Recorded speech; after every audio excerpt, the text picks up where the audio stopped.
because just having the League's Cup's not going to be enough. Right. Perhaps if you had something limited and you let them watch a game here and there, Yeah. and then you have the app, and then let's say one day you really want to watch a game, you're like, fuck it, I'll pay at least a month. I It could be like $6 or whatever. I could be wrong, but I was able to watch today's game for free. I didn't have to sign in or anything. And Oh, I don't have a paid subscription to Apple TV. Not anymore. Um a couple observations from the game. Number one, we were absolutely stacked, and I loved the Riz. I loved the chemistry on the team. You had Gignac, Bertame, you had Malagon in defense, the goalkeeper. You had Mozo out there, I think one of the only Chivas players representing.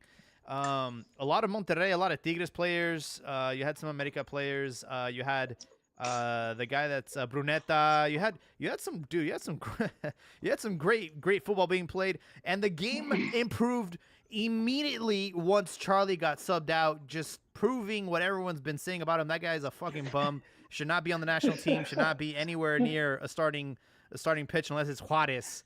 But as soon as Fidalgo came in, bro, the game just went into overdrive, and I really enjoyed it. Honestly, I think this Liga MX All-Star team beats our national team any day of the week.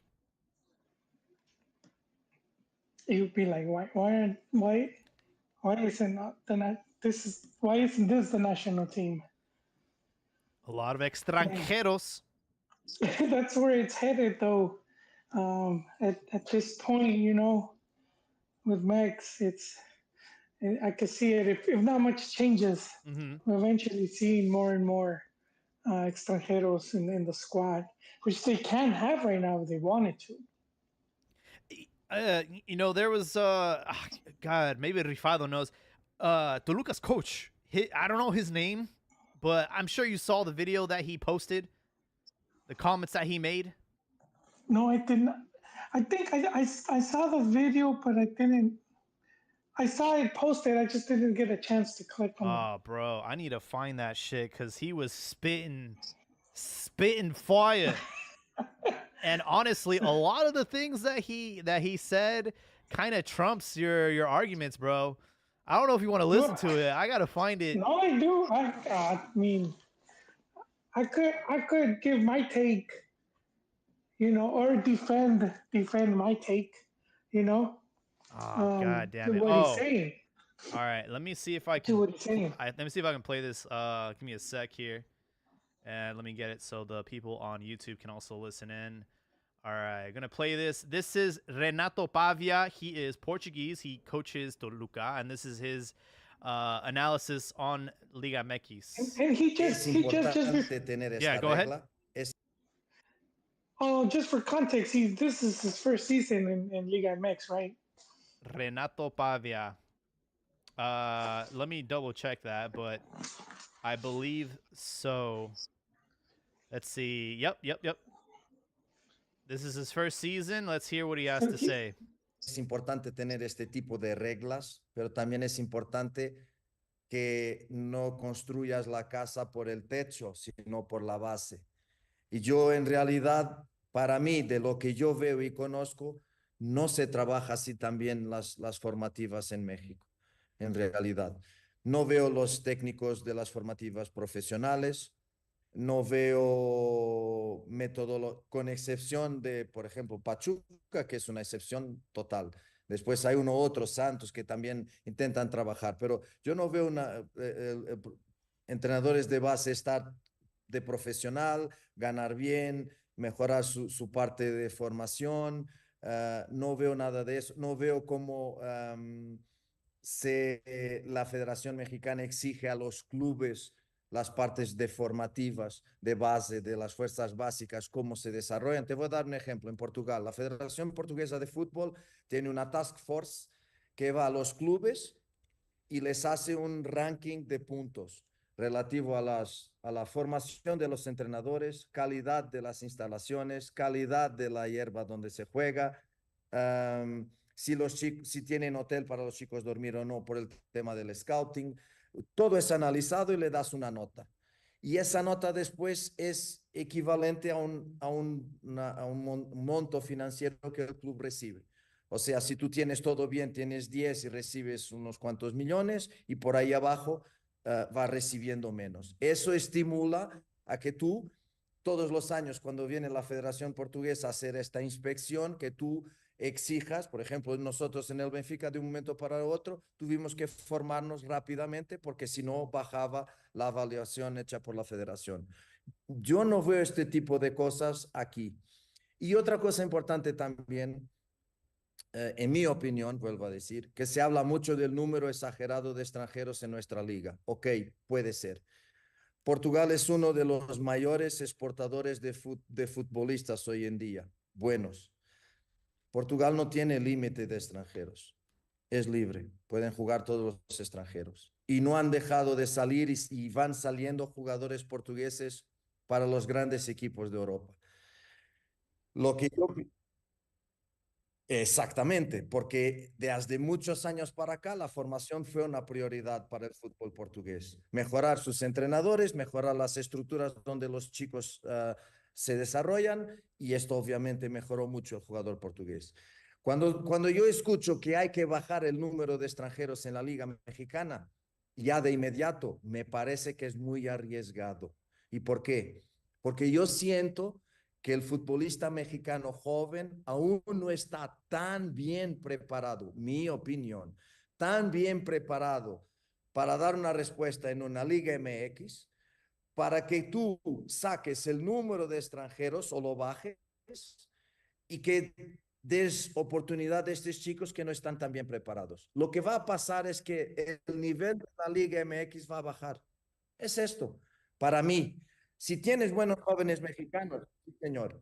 Si no tienes, yo creo que es un error muy grande bajar el número de extranjeros porque después bajas el nivel de la Liga MX, ya tienes problemas en competir con MLS y con otras ligas. Es mi opinión. All right. I'm going to translate that and then I'll let you guys go off. Okay. Abdias, welcome. So basically, this coach, he's from Portugal. This is his first season in Liga MX. He's coaching Toluca, and obviously the people that are most foreign to Liga MX, they're the first ones to point out all the obvious errors. He says that in Portugal, they incentivize and reward clubs for having for forming coaches, for like developing coaches, developing youth, and making sure that the training grounds are like world class. So that's number one. They incentivize the clubs to do this with money. Reward the behaviors you want to enforce, basically. And then he also said that he thinks that there's no issue with limiting foreigners. Like we Liga MX should not limit foreigners because it's going to devalue the league and the level of competition. And in Portugal, they have no limit on foreigners, and they have an excess of youth talent that they're exporting to other parts in Europe. So that is what he said. Joel, I'd love to hear your thoughts on this. Well, see, that's why I want to know how long he's been there because his take is just, it's his take is just based on the short amount of time he's been there. So my first thing is going to be with the foreigners. He wasn't around when the league only had 4 or 5, and that was the difference. Um, in Mex when it was 4 or 5, those 4 or 5 were really good players, like extremely good players. You could go back to like the '98 or 2 World Cups. A lot of those guys were in their national teams, and so you had all these national teams with a lot of Liga MX players. I think that's and so the difference I'll say, like if he's comparing it to Portugal, that they bring Liga MX now brings a ton of foreigners, but they're not all that good. Like a lot of these clubs have been players, and a lot of them don't even play, and that's now we're going into somewhere else with the whole money laundering because that's the truth to it. That's why they bring so many because that's how they move the money. Hey! If you're gonna make accusations, call it out by name. I'm No, here. it's I'm not afraid of it. Cruz Azul does it. Like Cruz Azul Well, is they the used to number do one it. I don't know if contributor they to this still. issue. I don't know if they still do it. But historically, we were the worst. Yeah, they were one of the dude. Yeah, No, there no, was no, like no, not 100 not one players of in them. 10 Like years. we were the worst.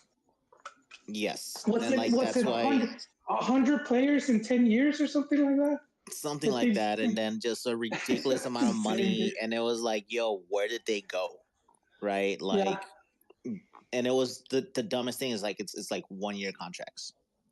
And it's like, why the fuck are you paying that much for 1 year contracts? yeah. See, and that's a problem with Liga MX, and that's where it hurts the youth because you you're not gonna get that shot because they need that player in the first team to, to complete the transaction, and so that's the harsh thing. And he's also, dude, Portugal's in Europe. If you have a lot of these Euro players, they're easier to move, than in Liga MX. You're just not. That's a bit to me a bit of the unfair It's comparison that he's making. it's like it's the phrase like starting on third base. Yeah, yeah. So Holland, Portugal. Yeah, They it's like could you're do that. already in Europe. You're already playing Yeah, in a competitive region. and Yeah, then this is the other thing, Jaime, and I know you're gonna agree with me. A lot of those teams in like in Portugal and Holland, some of those clubs they're basically feeder teams from the yeah. like Chelsea would own a team in Holland, and that's where they just put players that they think might be good, I mean, and so that's you look at Benfica, Porto, Lisboa, all three clubs. Being respectful, they are big clubs, but they're in the grand scheme of Europe, they are considered like feeder clubs. That's where you get your players from. yeah, Your Pepes, James Rodriguez. You had what's his name that plays Bernardo Silva. You had Bruno Fernandes. Like all these players come from Benfica, Porto, or Lisboa. Ronaldo came from Sporting, so it's like it's like these clubs in the bigger things are considered feeder clubs. yeah. So Liga MX can't compete with like it's just no. They're not going to be able to compete with that, and that's why the whole foreigner But thing. there is Now, truth to one what of he the says, things though, right? There's truth to Well, what he wait, says.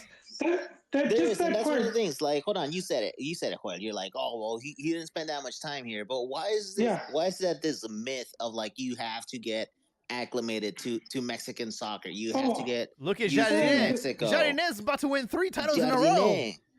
No, espérate, güey. Mámasela después, entonces okay? Ahorita, Miguel. I'm not here for that, all right? But I'm here to say, like, Anselmi lo hizo bien. Larcamón también. Like, there's a history of coaches coming Mati. into Mexico, Oh yeah. assessing the problem, and like doing something about it, and getting positive Yeah, results. So you don't have to yeah. be here. It's like No. saying, hey, güey, nomás porque estás feo y pendejo, quédate en la esquina. Well, you No know what? mames. Well, I'll answer your question because a lot of this has to do with promoters, and if you're bringing players from outside, especially from Europe, that the promoters don't have in their pocket, so they need to like kind of turn the people against, say, against those type of coaches and that, and try to like the more coaches and players come from other regions or place that these promoters don't have, the more power they lose. And you'll hear and like what's that coach? Was that guy that was getting a blowy? Uh, he talks about it a lot. La Volpe? I know, No, right? I'm man, happy we no, all but thought the same thing.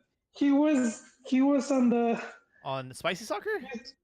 yeah, and then his his eyes are all going to the back of his head. Is it Um, Huerta? Yeah, it's like I can't forget his name. Huerta. This guy talks about it a lot. He'll talk about the promoters that they kind of have a lot of power in Liga MX because they move them the majority, and it's like 3 or 4, which is crazy to think about it.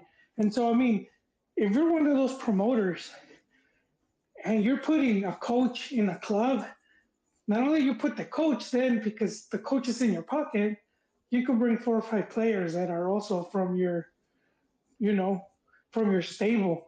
So if you bring someone from outside, they're gonna just get the media to like, just put things about them and say that they need adaptation, they need all this shit. And look, we're still talking about it. It works. It works to some degree. But Yeah, real quick. YouTube comments coming in hot. Juan Herrera. This one's for you, Abdias. He says, "Can we please limit the fancy speaking albañil commentary to a minimal?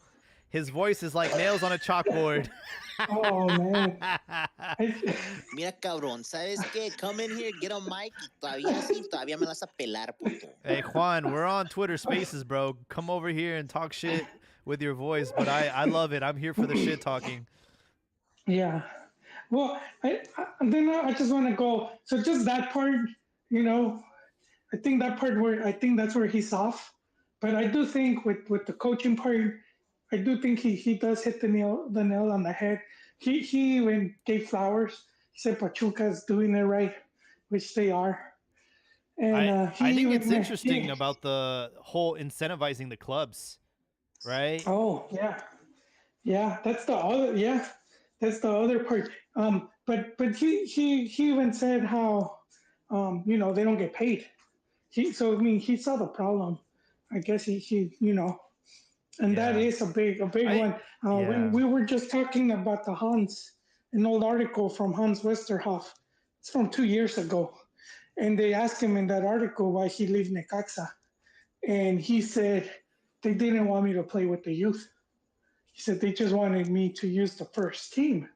And I mean, you don't bring Hans when that's what he does.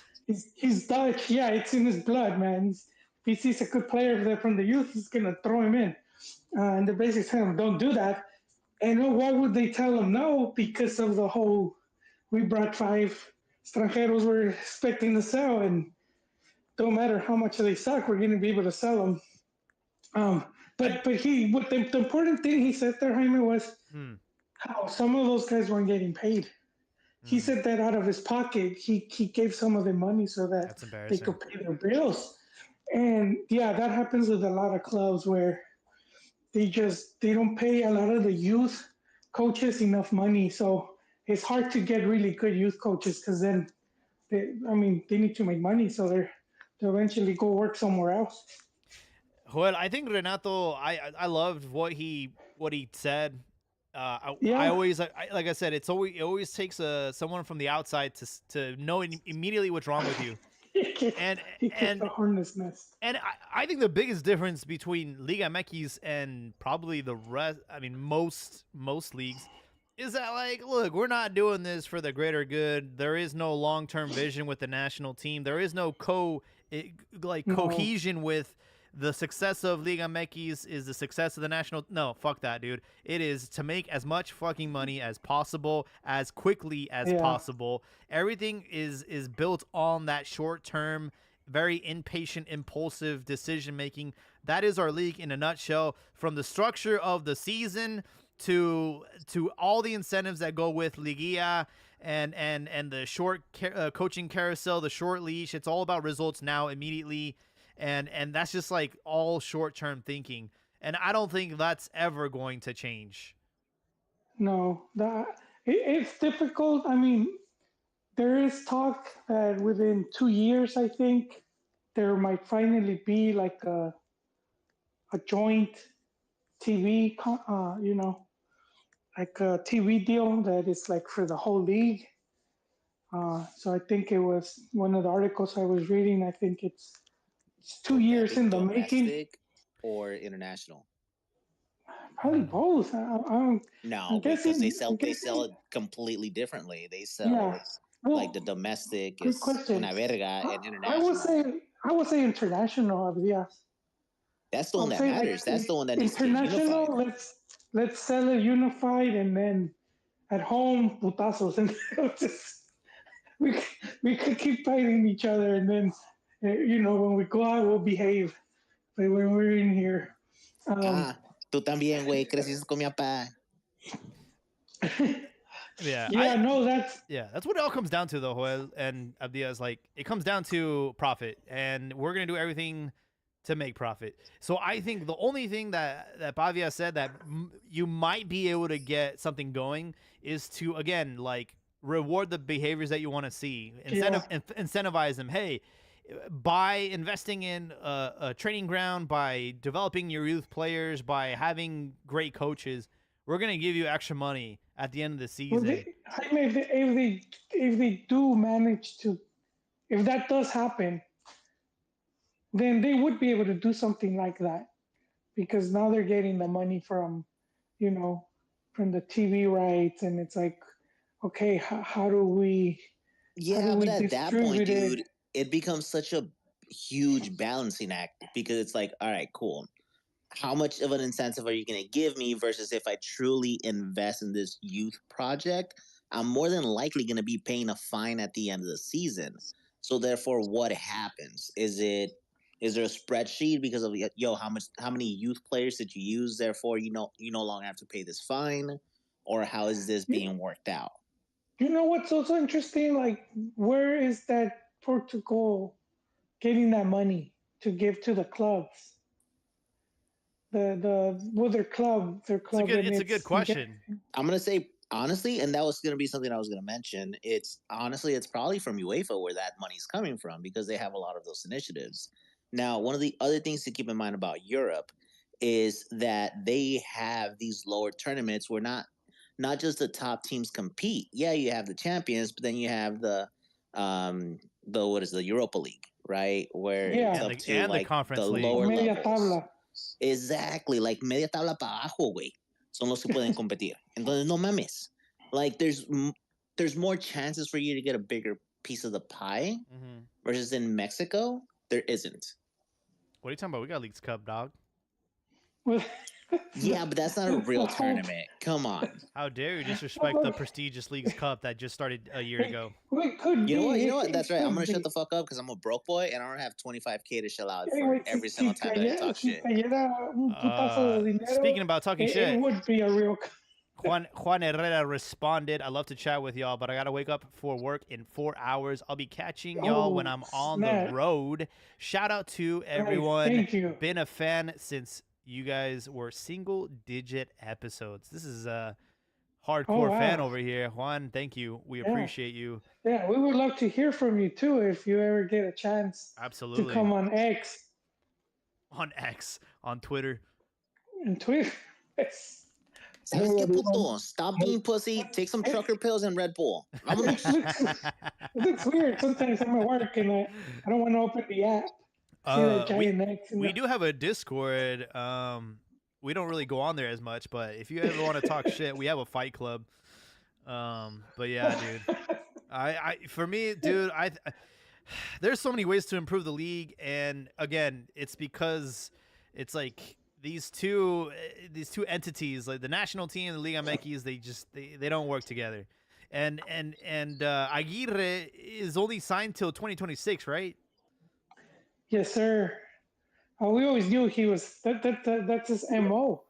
The World Cup ends and he rides off into the sunset. Just once I want some continuity. Just once I'd like them to be like, this is our coach for the next 2 cycles. He is staying unless he dies. This guy is not going anywhere. I want them to have a long-term project and like stamp it and seal it and say, this is what we're going to do. You can bitch all you want, but this is our guy for 8 years. So get on it. Get on with it. Have we done this dick flute solo yet? Llegué un poquito tarde, so quiero saber qué pedo. No, you didn't really miss anything, dude. Porque no mames, güey. If we're... No, güey, no. Mira, okay. Entiendo que dicen que soy pocho y quién sabe qué, ¿verdad? Pero no mames, no soy puto. Like, esa es la experiencia. Ando joto. También, güey, pueden decir eso, pero ¿sabes qué? Tú todavía me la mamas, perra. So cállese los hijos. Damn. How's my dick taste? 3 times. ¿Sabes qué? Hey. ¿Sabes qué? And asking for you 3 times, you fucking loser. Ricardo, I am so glad you're back. Welcome. I was going to ask you, is Jardine available for the national team? Because what he did today with the Liga MX team in such a short time was beautiful. Was beautiful. Yeah. No, because then he has to coach losers from Cruz Azul and Chivas. And you know how that goes. Gonna ruin his good reputation and good name. That guy's staying at America till 2030. Then he'll take. And Then I'm he'll gonna have probably to take correct over. you guys. Pavia or Paiva, he coached at León for half a season Oh shit. before he was So at he had Toluca. been there. Did. When He was had this? When was this though? 2022 and resigned in November, so he lasted like 6 months. he got an opportunity in Brazil and he flopped and he came back to Toluca. Wow. Hey, I have a question for Joel though. Yes, Let's hear it. hit me. Because he was, I more or less agree with what he was saying. Wait, which part? Because he hit two topics. He hit Yeah, the coaching juveniles, and he talked about the limit on The foreigners. foreigners, yeah. I think he definitely has a point on the juveniles. These Yeah, you can't tell me that they're not prepared. That the skill's not there, the physicality's not there, and especially the mentality. You can't tell me yeah. that's not a fact.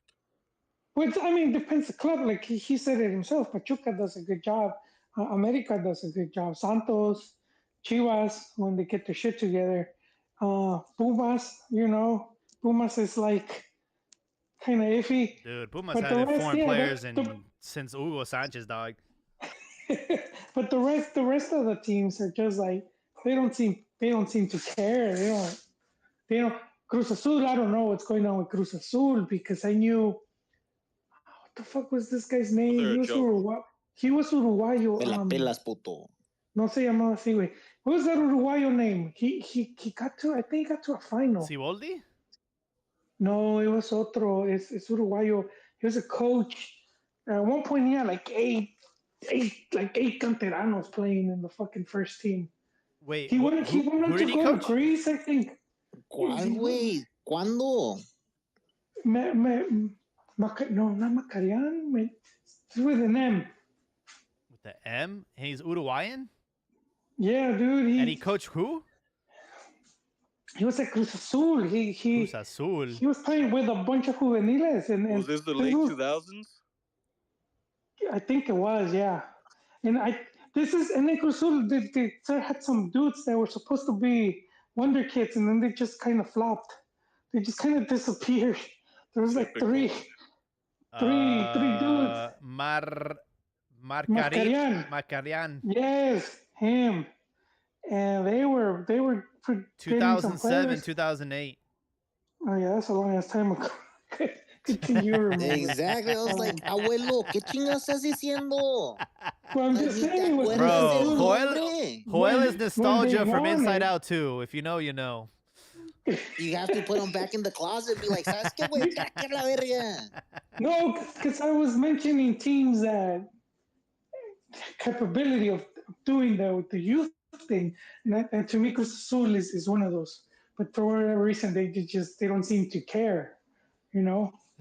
But this guy showed it, and well, this was my whole point because he had been playing really good. And he had a bunch of like Mexicans and canteranos, and he was doing it with that.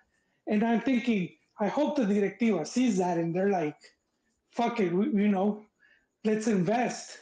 But then he leaves, and then it was like, let's just go back to whatever we were doing. When I first came in, what did I say about money laundering?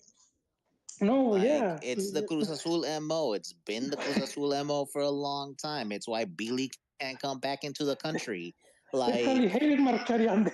Hey, what the fuck are you doing? Wait. Yeah, I was like, hey, pendejo, you're fucking all my investments. Like, let those kids rot. Like, estás pendejo. Trying to play from the back. Hoy lo cree que es la Volpe. Well, look, man, I liked what he said, and I'm surprised they didn't fine him because the rules with League's Cup is if you say anything bad about League's Cup, you get fined $25,000. So the fact that this guy came in and is criticizing Liga MX and suggesting what can be done better, I like it, but it's going into a box of suggestion that's not even going to be looked at.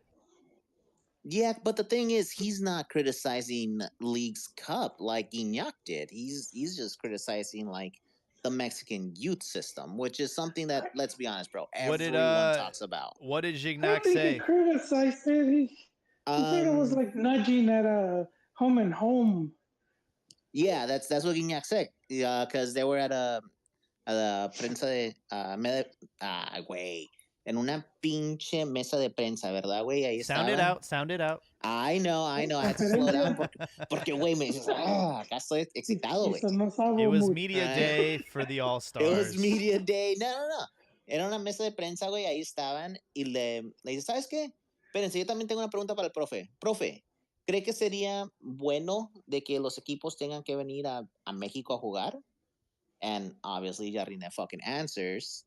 And he's like, yeah, like they should deal with the climate. They should deal with the different topography. They should deal with all of these different things. And then APG just looks at the screen with a huge shit-eating grin and just like lets it sit. And it's beautiful. Mm-hmm. Well, 4-1 final score. Germán Bertrame scored. Idrisi, he's such a great player. Brunetta and Mesa were the goal scorers for Liga MX. And yeah, that was Not that. a single Mexican. Not a single Mexican. There were Mexicans that played, but none of them were goal scorers. And I heard Beltram is trying to become Mexican, right? Just in time for Aguirre. Berterame might become a Mexican, yeah. Oh, so they're half. Man. Half. Let's talk about the big elephant in the room. It's official. Javier Aguirre will be joining the national team as head coach and has called Rafa Marquez as his assistant. Rafa Marquez immediately resigned from the project he had in Barcelona. A lot of new fans, a lot of younger generations were crying, upset that he resigned. He was coaching the third tier Barcelona team, guys. This guy was never going to be considered for the main team, ever. No, he wasn't, man. But do you think this is the right move for him? Yeah, I don't know, man. That Netflix documentary made me believe. All right, they framed it very well. I'll tell you where it was the right move. As soon as he signed the dotted line, FMF handed him a 6-year contract. That means he's guaranteed. Does that really money. mean anything, though? Yes. It means that they could sack him tomorrow, and they owe him 6 years' wages. I know. And I'm guessing he's getting paid around between $3 to $4 million a year. You don't know that, Joel. I'm saying it right now. He's assistant coach, sure bro. He's not fucking making that money. They didn't bring him as assistant. They brought him. Well, they brought him as assistant, but to like take over for 2030, and part of that takeover is to like, to spearhead this new cycle. Yeah. So it's like I'm pretty sure he's getting. The numbers will come out pretty soon, and I guarantee you it's going to be that amount. That's about $20 million. Well, just before we move on, how much do you think they will be paying him then? If it's not, my guess is about 3.5. I'm not here to draw at straws, okay? What I am here to say is that the Mexican Federation will piss away money at any chance that it gets. How much do they have to pay Jimmy for his exit clause? Like, wait. I think he was at will. He was at will. He was at will. He was at will, bro. There was no. Yeah. He was brought in as an interim. He was not. He was never given the whole. He was given a contract. I mean, he was given a contract. He gets brought in as an interim. He gets given a contract, and then he gets a fucking flute solo on national television about how they're gonna keep him forever. They for sure put a clause in there. They had to put a performance clause in there. Like, I'm sure he got paid out. Don't get me wrong, but let's not act like he was gonna get paid like the way Aguirre is going to get paid, the way Rafa's going to get paid. Look, we speculated on this last episode about how we feel about Rafa coming in. I've already been really adamant about, look, I knew he was going to be coach eventually. It's inevitable. Like, he's the leader, he's the captain, he has the experience, he's everything that we need in a national team coach. I just hate to him be wasted right now when we have absolutely no no talent. This is like the worst generation to use them on. He It's could be like waiting for years. I mean, it's like You've a get been out of 20 jail years free and- card in Monopoly, talent. and it's like, bro, don't use it yet. It's too early. Like I know I can get out, but I want to wait until we have like another Gio, another Vela, another Chicha. That could be never though, man. Right now, all we got is a bunch of bums on the national team, man. Bro, it's a No, 50-50 though, porque mira, okay, va a tener la mano en formando a los pinches niños. That's right? bullshit. He's going to be heavily involved. That's kind of What the the whole fuck? fucking job for him. What? Because otherwise, then why is he It taking depends the on your- job yes, with it projection depends on on your approaches. 2030? You gotta It name me. depends what You gotta approach name me you these want. players because we aren't at the Olympics, and the Dominican Republic is. It doesn't fucking matter. We're not. That was before Lilini. That was all of those things, right? Lilini Yeah, has his yeah, this is people. new. They're searching. Oh, suddenly Like, it's a whole- there's a crop of teenagers that weren't there before. Come on, bro. No. It's not a crop of teenagers. It's just Mexicans be fucking all over the world, and they're finding them. Your boy Weska's playing in some bum ass league in Denmark. Yeah, No, but better than him Jaime, playing in fucking what do you Chivas. think they're paying him though? Bro, the Danish league is ranked 16th in UEFA. In UEFA, and that's not even considering the rest of the world. He went from a top 10 league in Liga MX to probably like in the 30s, bro. Yeah, with a Bum-ass league. projection to do what? Danish league, they're To not go even somewhere dude, else with a Co- team. dude, Hold on. With hold a on. team that played Champions League No, last season. dude, they're not So even in the. it's a long way to They're go not to even in the Europe. conference Doesn't matter. league. He still played Champions Bum-ass League. Bro. league. ¿Ves, He's- güey? all right, ¿Cómo all right, te all- quejas Bro, de nada, Bro, güey? I did my Te estás research. quejando que se Trash fue a un ass equipo player. que Bro. jugó Champions. No mames, Dude, güey, dude, un dude, dude, pinche dude, huevo dude. entonces. Hold on, hold on, hold on, hold on, Every hold on. time. Güey, Fake, es fake como news, decir, me fake gusta news. mamar verga, pero no soy joto. No, dude. So check Yo, this you're out. Check this definitely a out. joto. Number one, Copenhagen. They are not even qualified for the Conference League right now. The Conference League, the third tier of this European competition. This is not the same Copenhagen that got to the round of 16 a couple years ago. Just wanted to throw that out there. He's not playing Champions League football. So much fuss for a player that can't even score in front of goal, man. Like, who the fuck is this guy that the freaking Mexican media It's the is guy giving who round the won us clock coverage to this Panamericanos. fucking bum, man? You know what It's this the guy reminds me who of? has scored on You know your what this team. reminds me of? Wait, shut up, I'm talking. You know what this reminds me of? Of that bum Chivas that they made a big deal about, that Alanis. Which one? When there was he wanted to go Oh. to Europe, and Almeida wouldn't play him because his contract he was was up for, already like- past it when he was trying to go to Europe, dude. well, no, exactly. I'm not debating that. No, he didn't want to go to Europe. Osvaldo Lani's contract was expiring, Yeah, The Mexican Hummel. and then Theo Higuera, since they couldn't come to terms. Theo Higuera was like, They send froze this him bum out. to the reserves, and Almeida did. He complied. He did send him Look, to the reserves. but And the then media he- made it seem like this guy's a nobody, man. Like, why are you paying so much attention to him? The same was- thing with this other But fucking. he did. was He did already- end up in Europe. he was already 26 when he joined Chivas. O sea, like this dude was never going to Europe. But he did. He ended up going. I know he did. He went to Getafe and they kicked him to the curb. Like I don't For want like this a guy. day. He terminated his own contract, bro. He's like, I'll pay. And then he went to the Earthquakes, dude. It's like, come on, dude. This guy. He ended up with Almeida again.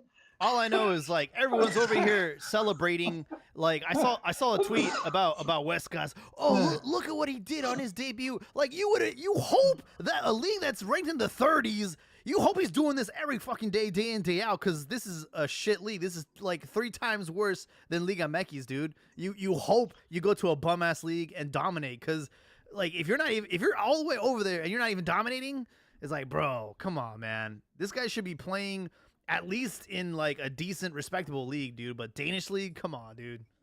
Hey man, I'm gonna summarize all of that in a very simple quote that I've grown to love, right? And la diferencia entre tú y él es que tú estás aquí y él está en Europa. Quit being a fucking hater, all right? I'm You're just sounding like an saying, angry axe over here, like, yeah, you got an upgrade from me, but look, her tits are fake. yeah, they're still bigger than yours. All right. So I don't know what your argument here is. Yeah, he's going to a team that has more eyes on it. Yeah, my bitch looks better than you, right? I just like think he made a huge mistake. He's gonna be fine, bro. He's young enough. And you know what? And if he doesn't do it, guess what? You get the Linus effect. You come back to a fucking paycheck. No, All right, welcome to Mexico. Linus left winning a title, and America got paid. Unlike those dirty, dumb chemos. They pretty much now gave he him away wants to for talk free. business. Now he wants to talk business. Idiot. He ain't lying though. Yeah, Four, no, it's- 14 million in America's pocket. yeah, but it was all Yeah, porque papi lo but quería. 14 million, you Era can't, porque papi you lo quería, can't no porque se lo compare it. mereció. You can't compare it, you little lesbo. 14 million. Perdón, una vez más. What was that? What? I already played the clip, man. Oh, god damn it! I want to hear it. I heard it. It's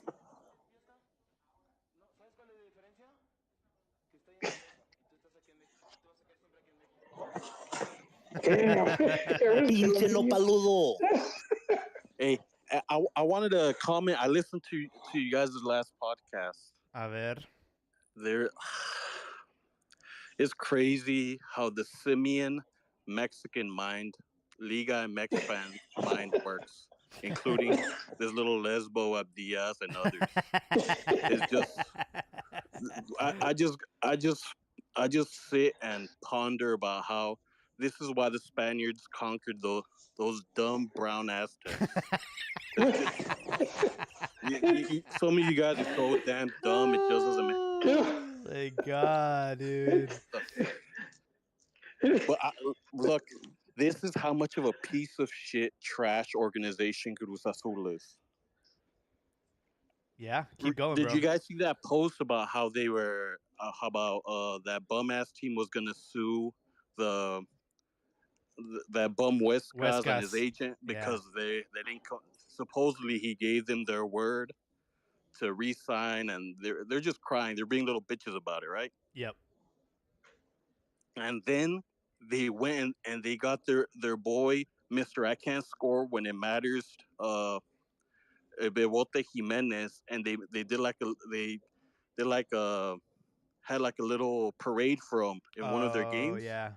And they did a post like "Ese es un verdadero canterano," and I'm like, what a piece of shit organization. Goes to show you, and for that bum to stoop to that level, it goes to show you why they always lose.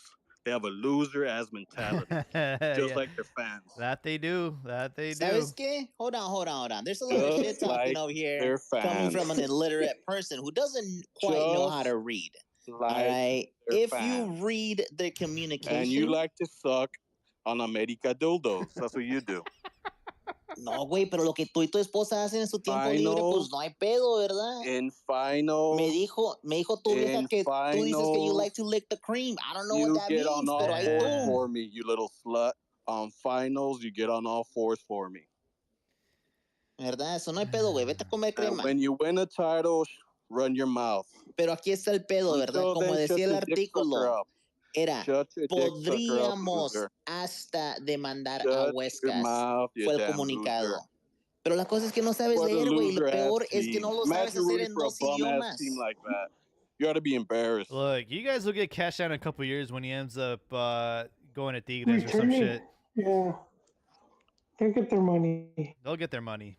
You know what? I'm not sure if they did hold on to a percentage of the rights. Oh, that's a mistake. I didn't read that far down. I think they did. I don't think that part's been made public, which also I think means they didn't. Right? Yeah. Well, so the thing was, and we talked about it before. Cruz Azul said we could sue them, right? Potentially. But then the money came through, everything was fine, everything's good. Now what they did do, and I said it before, you know what? Cruz Azul are a bunch of fucking scumbags, and that's why, all right, cool. Business is business, right? Sometimes you do have to get your hands dirty in order to make some money. So what they did was they put in an appeal to the FIFA. I don't know what committee it was, and even they said that it was fine, that there was nothing wrong with the move. So therefore, they didn't have a leg to stand on. So they just kept it pushing.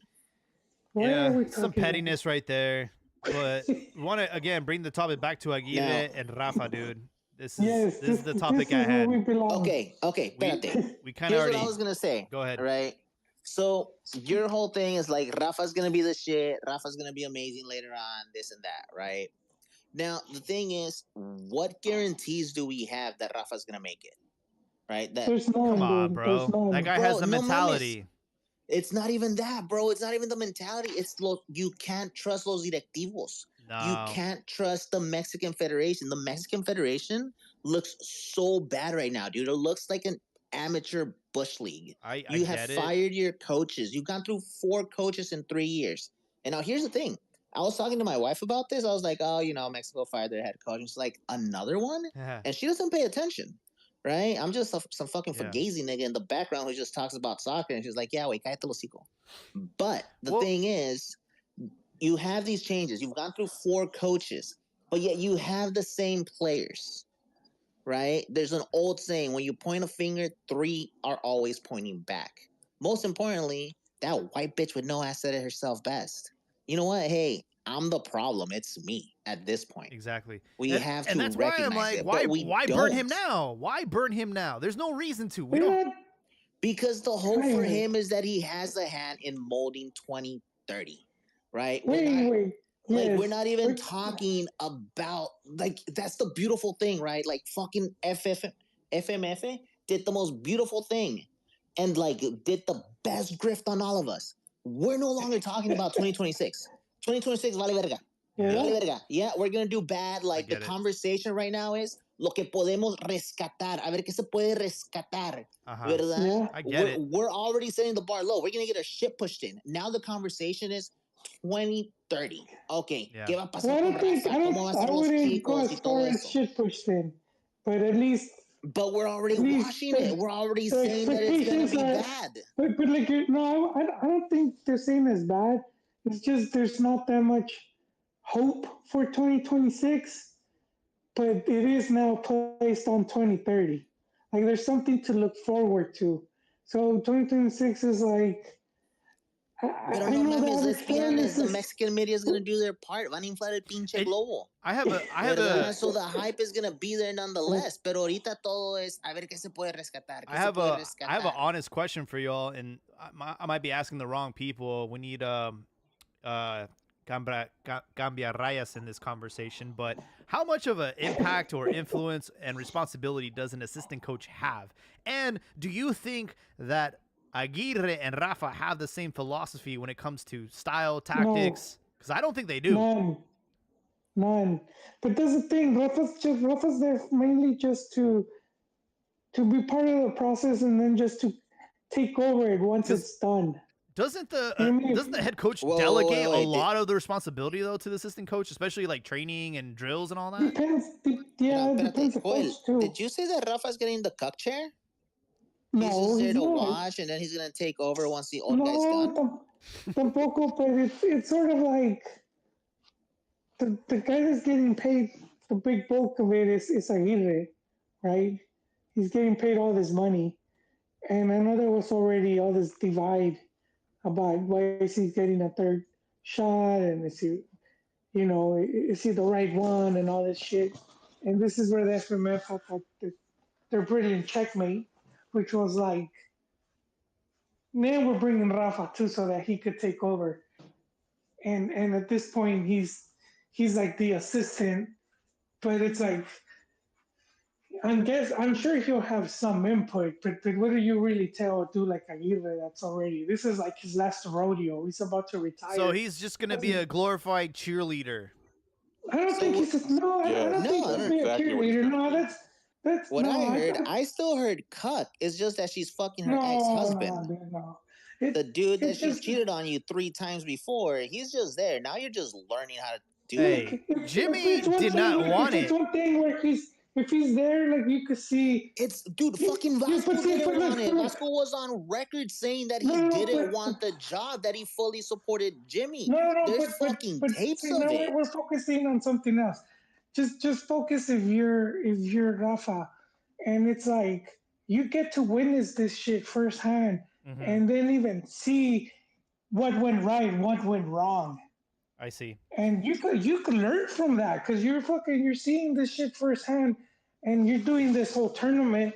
And you're not many people can get to do that, and he gets to do that, and his hands are gonna be washed. Because if that shit goes sideways, it wasn't his fault. For me, Jaime, just to bring it back to your point, if we adopt the Dutch system, right, where the lower levels play the same way as the upper levels, and everyone learns their roles, and everyone kind of understands what the mentality of our football is, this might be successful. Yeah, but he's not coaching the under 23. Well, that's the thing. That's where the assistant would have to take over. Lilini is scouting. Lilini is bringing them in, kind of formándolos, and now Rafa comes through and gets to poke holes in Lilini's system and say, "Fix this, do it this way, this way, this way." No, this way. It's a bit more complicated. Isn't it Dick Chain? He's the under 23 coach. No, there's different coaches. I think Lilini is like kind of like a scout. He has like a scout, and I'm not sure if he's in charge of just overseeing the Ricardo project. Cadena is the under 23 coach. Yeah, there's different coaches, but I'll tell you how they did it when and Lilini has been appointed the director of youth teams. When Nestor de la Torre so he's the head scout. That's Lilini's job. So Rafa's in the cuck chair, glorified cheerleader. No, he's not in the cuck here. No, bro, he's in the cuck chair. No. Full cage and everything. It depends what he wants to do, because if they're gonna. He's there to sell tickets, and they can plaster his beautiful face on the promos and the commercials. He can decide if he's like, all right, for this cycle, I'll take over the U23. Like, or I wanna. He's not going to. That's Dick Chain, bro. He's gonna be in Spain, Joel. He's not doing that. He's gonna be in Spain. Look, and that bum Vasco is gonna be in the U.S. What did Jorge Campos do when La Volpe was coach? He managed the group. He was a locker room snitch. Yeah. Players already came out. Hermosillo and others have already came out to say that that burnt fuck was the locker room snitch. Adolfo Rios didn't get his chance because that bum was La Volpe's lapdog, his shoe shiner. And I have a question for y'all. What can Conejo Perez coach and teach the goalkeepers?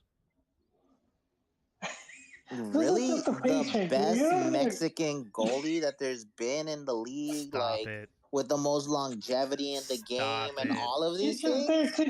No mames, güey. And throw the ball back at the goalkeeper. Rafa's doing the same thing. He's there handing out the Capri Suns. And to be a pretty face for everyone to have hope for the 20. After Memo, who do we have everyone knows in 2026, everyone knows the outcome. It's not going to be good. No, tampoco. To take pressure. They're playing at Azteca, dude. They're gonna play at Azteca. It doesn't matter. None of our players play at Azteca. Everyone knows the end result. Look, you can get Bertrame in there. You can get Fidalgo in there. It ain't gonna change a damn thing. I guarantee you guys a fifth game. There's gonna be a fifth game. Only because there's 48 teams, bro. Exactly. It's still the round of 16. Don't fool us. We need a sixth game, Joel. It's still gonna count as a fifth. It don't matter. They're gonna say quinto partido. Fifth game, but it's still the round of 16, bro. You ain't fooling me. But Mira, Joel, you can't put a bunch of feathers on Puerto Ricans and call them idiots, all right? Why is everyone They're assuming Puerto that Ricans. Rafa Marquez is this super coach just because he's at Barcelona? He's not. He's in charge. Anything Euro, anything you.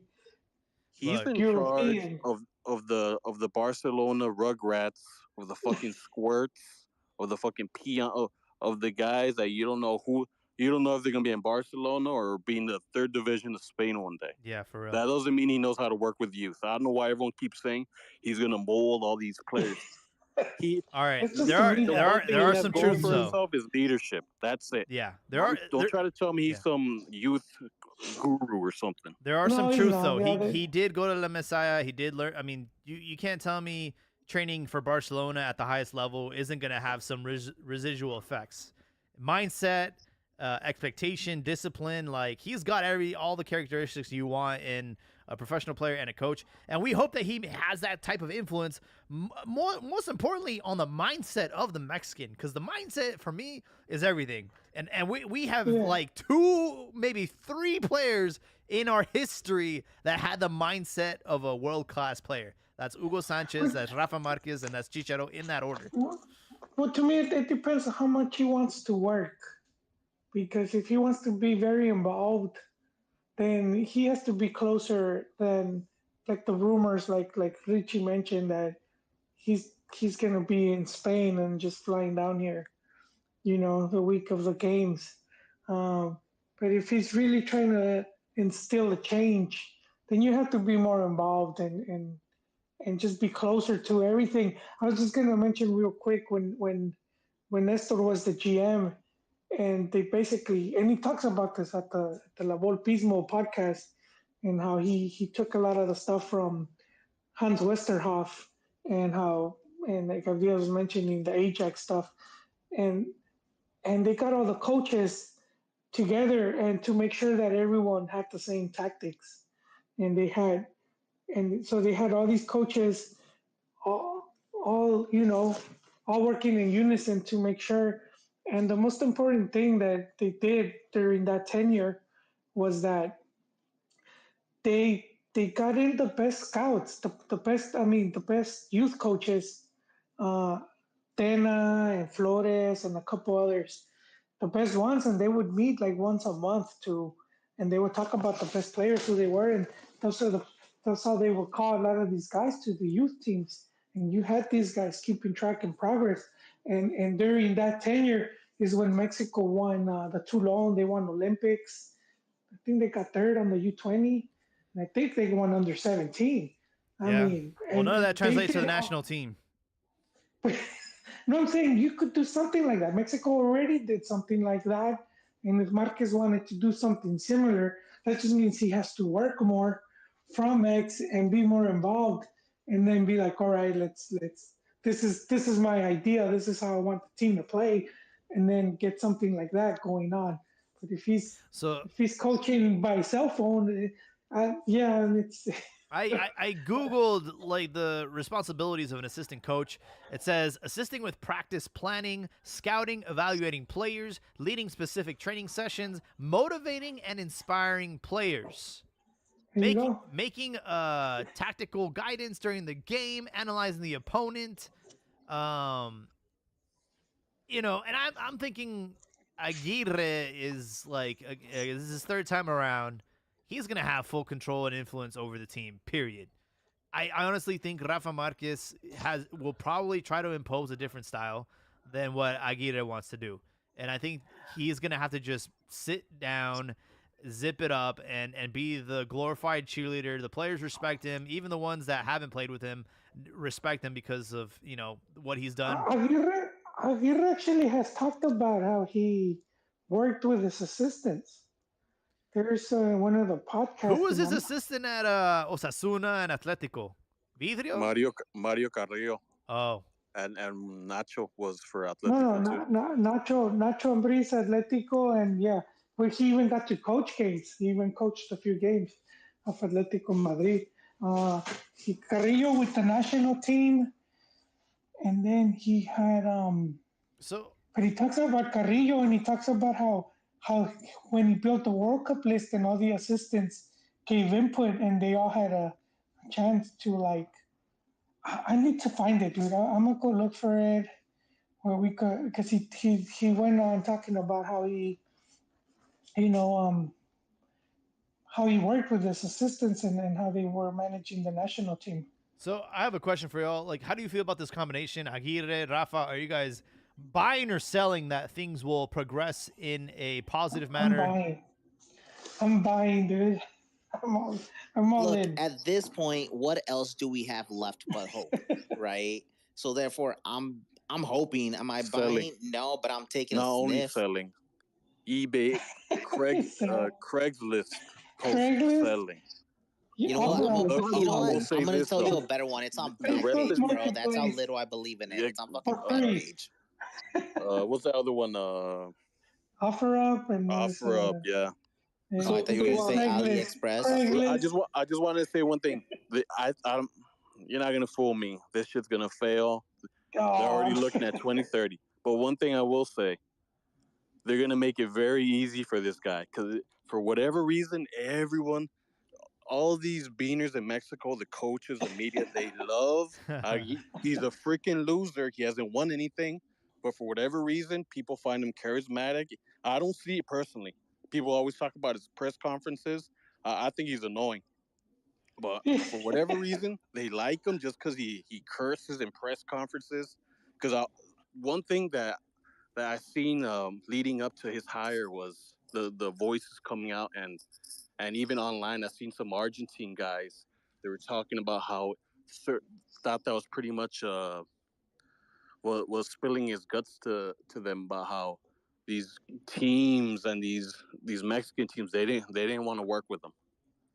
And even Peláez came on Picante. They're like, these teams make it so difficult for the coaches, for the national team coach to get their players to like work in unity to try to make this shit work. And they're gonna make that they love that guy. That's for sure. He'll get whatever he wants, but ultimately his loser mentality will prevail. Well, I just want to piggyback off what Ricardo's saying. What's it called? I also think this is going to be a bust, but unlike Ricardo, I'm a big fan. Quick. But what would you consider a bust, though? I think this project's going to fail. I don't think we're going to transcend, so to speak. Wait. But Aguirre, we're talking Aguirre, just this World Cup. So how do you think he's going to do at the World Cup? I think he's going to struggle. I can't pin it. I think we're going to get out of the group stage and then go home. But my issue with him is that I don't think his philosophy of playing suits this crop of players. I don't think three in the back is going to work with Mexico because of how we gotta wait and see if he does do that, though. I do think he's going to do that. You're right. We do have to wait and see. Bro, pero no mames. He's set in his ways, Joel. We know he's going to do that. Just like we know he's not going to give... We know he's not going to give Chavitos a chance. Every single time that he has an opportunity to have a young player take the field... He's more likely to... He's more likely to call el cinco copas he's more, than to give Magallon a chance. He's more likely to call up and naturalize Bertrame than to give Santi a fair shake. No, he is. That's why the whole hope is on fucking Rafa. Because we already know que ese cabrón no va a debutar jugadores. So to go back to my point, I think he's going to fail because the three in the back and us playing as protagonists, it's like oil and water. So we're going to be the seeded team. So everyone that we're going to face in the tournament is going to be like weak, so to speak, and that might be like relative to, how it turns out. They might be a little stronger than I'm saying now, but because they're going to be like the weaker teams, we're going to play as the protagonists. We're going to play with the ball, and three at the back, that space between the wing back or the left mid and the right mid and the right wing back and the center backs is like, there's acres of space there. There's drawbacks to three at the back. It's a rigid system, and it leaves you exposed if you're the protagonist and you're not playing well, or if you underwhelm, if you have a bad game, And so I think Aguirre and his style is a recipe for disaster in our aspirations to transcend this upcoming World Cup. Sir, have you not seen how Anselmi's playing? He's playing with three in the back. Yeah, and Toluca opened them up time and again. It could have been 5-1. It could have very easily been 5-1 against Toluca. And one good thing I will say is that Romo is prospering in that libero role, and I think, under the tutelage of Rafa Marquez, we can see him have a really good showing. Like if you watch that Cruz Azul game versus Los Diablos, it was like they were constantly under barrage of a Toluca counterattack, and they looked exposed. They looked like they had been figured out, and if Toluca had been a little more definitive, it would have been a very embarrassing loss for them. But it wasn't, and they rallied, and kudos to them. I hate to burst your bubble, Rifalo, but regardless of what formation we play, Mexico is highly uncomfortable without the ball. Like, we don't know how to play without the ball. And the Aguirre's mantra is to play without the ball. So, that's why I'm saying, like, it's a recipe for disaster.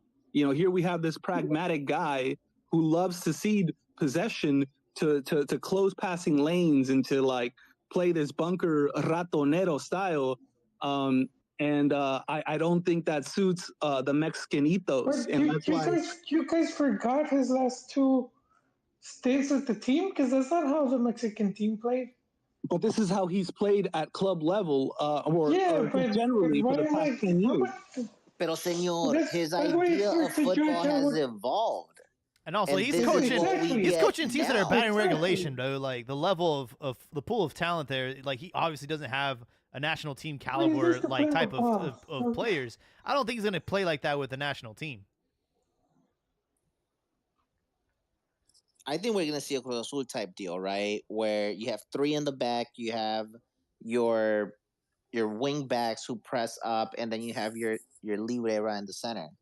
Exactly. Like, it just has to work. Really, what has to happen under that system is two things, which I really believe the combo of Rafa and Vasco works, is que el Vasco les va a estar picando el culo a los atacantes, que órale putos, órale, y Rafa a los defensas le va a decir, cabrón, I want you to get me a fucking yellow. I want that, like, Rafa mentality where you go in a todo con esa barrida y me vale verga si es una roja. Like, do it. That's a hero too. Yeah, but in recent memory, the ones that those guys are going to remember, they remember Rafa more than anything.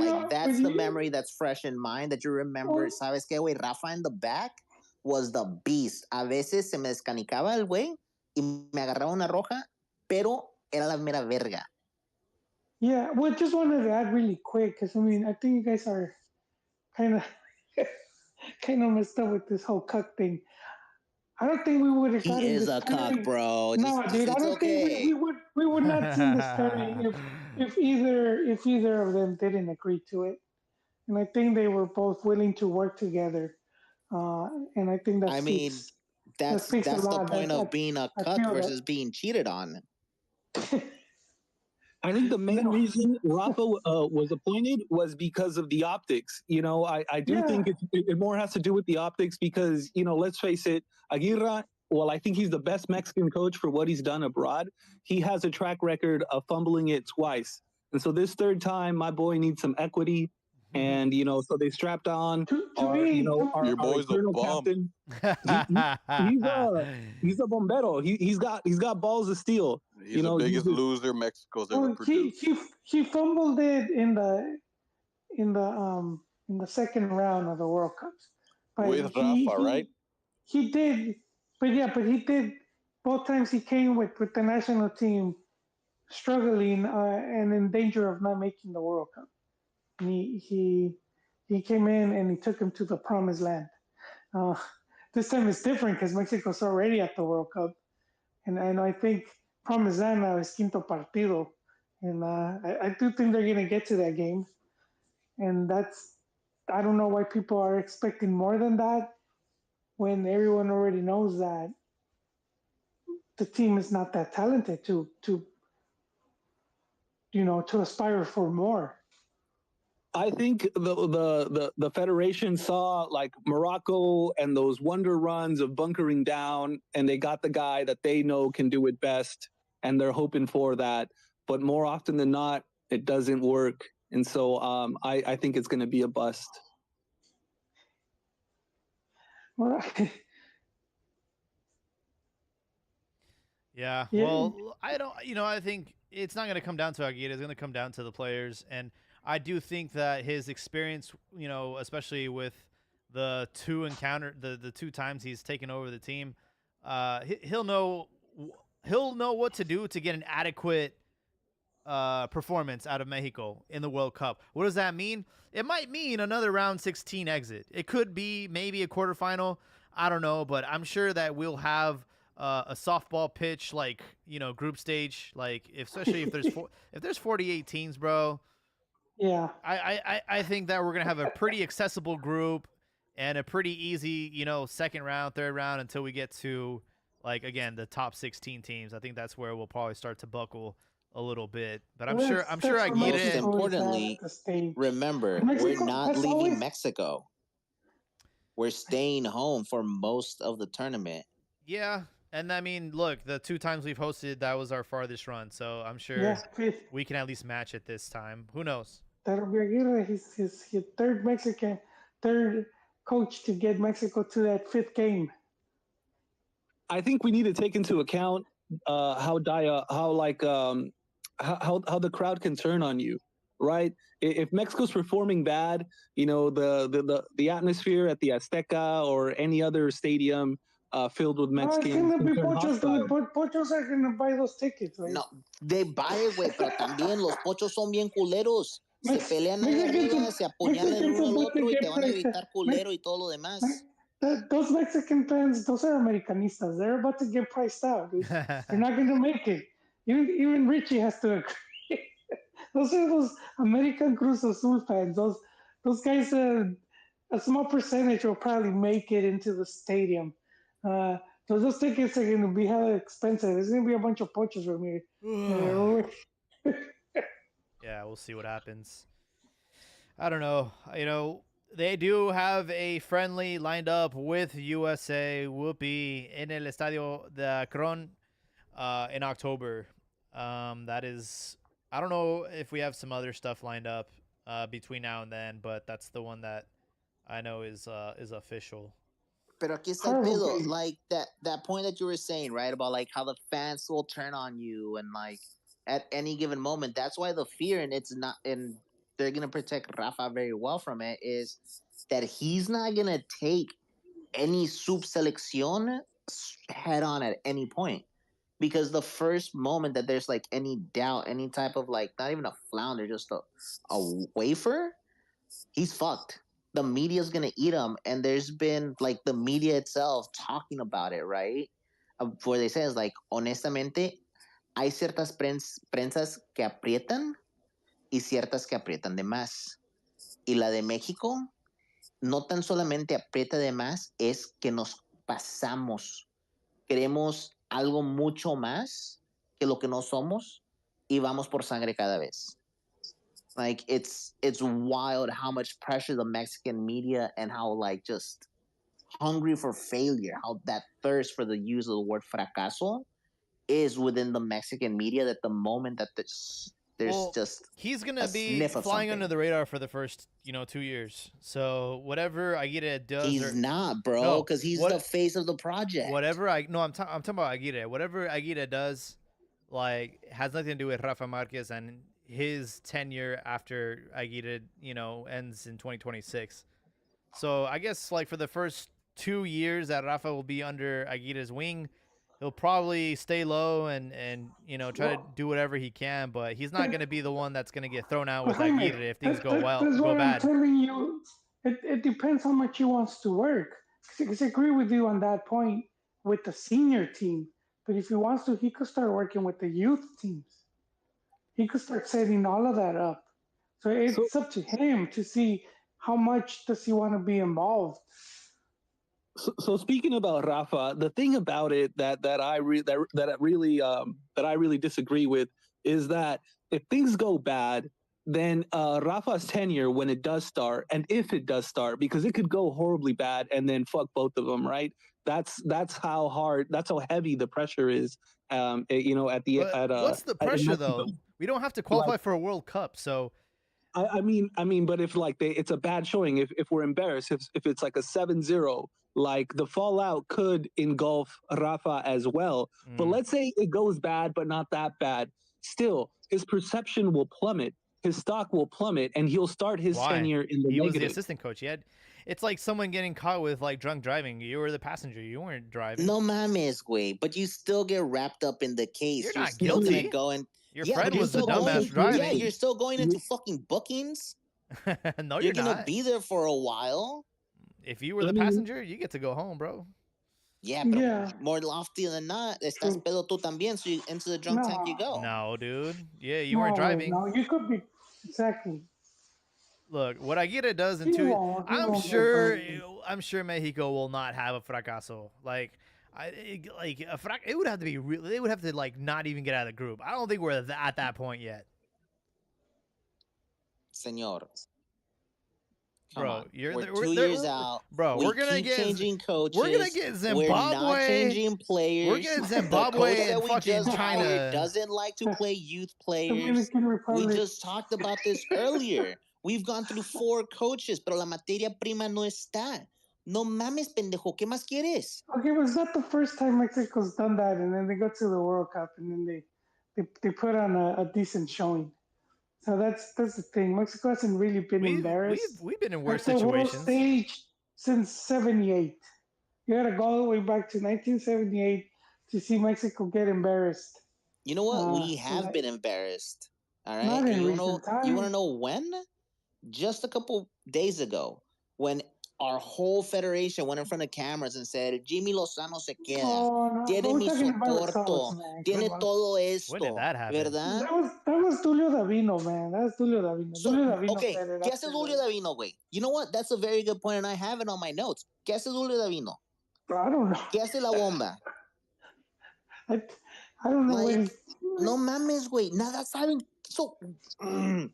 Okay, what good is the word of your boss if no one knows what the fuck he does? No one knows who runs FMFA. No one knows fucking anything. So how do we know that this project is set for longevity? You don't. That's the whole fucking thing. So Mexico looks so fucking bad in the world stage that we fired 4 coaches in 3 years. We're doing all of these things. We're a host country. Our stadium, El Azteca, is fucking falling apart. Well, that's why this. Pero no, güey, es el pinche entrenador. So what you want? You want to create a fucking batch of super players in 2 years? Like, what the fuck are you talking about? Dude, what do you want, man? Like, what do you? It's always been like this. There's never been transparency. You're just crying as usual. Typical Chemo.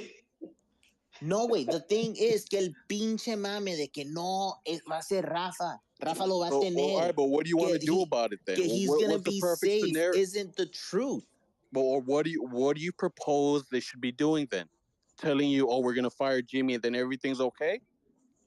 Be honest with it. It's always been like this. Why wasn't it like, hey, where it's under review? Why the fuck did you go in front of cameras and you had 2 different bosses out of your 3-headed committee, right? Say he stays on. But yet no one knows who's in charge of what. So nomás, sí, güey, es el acto directivo, es Julio Davino. Sí, güey, pero ¿qué putas hace? Like, who's who? Who does what? So just to answer Ricardo's question, what do we do? And the sad thing is, the answer to that question is absolutely nothing. We are left with no other option. They waited too long, and now they're bringing some guy who's made a career out of stopping teams from descending. And so there's really nothing for us to do to get us out of the predicament that we're in as far as this World Cup is concerned. And that's the tragedy here, and it's our ineptitude that brought us here. And then to answer the question, what does the president do? What does the president of the FMF do? Well, he basically is the voice of the owners, and when shit goes wrong, he takes the hit. It gets paid a few millions and gets fired, and that's basically the role of the president. But I just wanted to respond to you real quick. Yeah. All right, so that's La Bomba. Y Dulio y Cisneros. Like, esos son los otros, güey. Like, esos periodismo. Like, ¿qué putas están haciendo? Not sure, man. Sorry, I feel like Joel right now. I feel old all of a sudden, and the Red Bull's kicking in. I'm getting lightheaded, guys. I'm sorry. Who drinks Red Bull at night, you psychopath? East Coasters, motherfucker, you lazy West Coast piece of shit. The only one it's late out here. The only one that can drink a Red Bull right now is Juan Herrera because he's working in 4 hours. That's why I told him to stop being a pussy, take some trucker pills and a Red Bull. Like, let's go. Yeah. Look, man, those are the only topics I had tonight. I don't know if you guys have some other I'm done. burning topics, but You know what? I got a little bit more let's on the Copa America fiasco, right? Because there's been more news. There's been more like you guys About kind of what? went over it, but not a lot. There's a shit ton of class action lawsuits coming about. Now the Which thing one? is, there's hay dos. Hay un vato que vino from I think it was like Europe. It's a male and his family, and he's suing for travel, hotel, and tickets, right? Because he wasn't allowed to get in. Oh, The thing is, Comebol is blaming the stadium. Not just the stadium, bro. They're blaming CONCACAF. They're saying that CONCACAF is a part organizer of the event, was an organizer of the event, had a part in it. So CONCACAF is named in the lawsuit. In all of the communication that there's been, it's been CONCACAF has been a contributing party in all of this. So now it's not just CONMEBOL who's involved in these legal issues. It's CONCACAF. So what you're telling me is we're not gonna go to Libertadores anytime soon. Oh no, bro, that bad blood's there. Like it's kind of been bad. Now the other thing is we didn't really dive into the nitty gritty of what really happened that day and how they opened the doors on purpose. Yeah. Like the reason why there was a huge amount of people is they opened the doors on purpose. We also didn't talk about the failures of establishing a safe fan zone around. Well, like there was no safety perimeters around there. I'm sure a bunch of wild drunk monkeys. Look, I'm sure the World Cup will not go the same way. This was clearly a half-assed organized tournament because it's CONMEBOL and it's CONCACAF. But FIFA will step in and make sure that the experience for the World Cup will be nowhere near this. If they could do it in Qatar, out of all places, they can do it in the United States with the kind of infrastructure that they have. There was one thing that I almost forgot to mention tonight, and the Olympics kicked off. The men's soccer Olympics kicked off. I was watching Japan push Paraguay's shit in. But the real story tonight was the game against Morocco and Argentina. Morocco were up 2-1. The referee decided to add 15 minutes of stoppage. In that time, Argentina tied the game. The game ended up being stopped because of fan interference. And then 2 hours later, the referee reviewed some of the action, saw that there was a penalty that was, or something. There was like an offside that he forgot to call. So 2 hours later, he made the players go back and finish the game. And they removed the goal from Argentina, and Morocco ended up winning 2-1. So that actually happened. And I want to know what you guys feel about that. 2 hours after the game, having to replay it. That is insane. I mean, I was pissed as fuck last year when it was done in the League's Cup against America. I believe the shootouts y toda esa mamada de que the fuck you mean I got to come back and do them and all this. I think it's bullshit. Also, I think we're burying the lead here a little bit. It was the Moroccan fans stormed the pitch in anger, yelling bullshit about 15 minutes of added time. It was in the last seconds they came on. So guess what?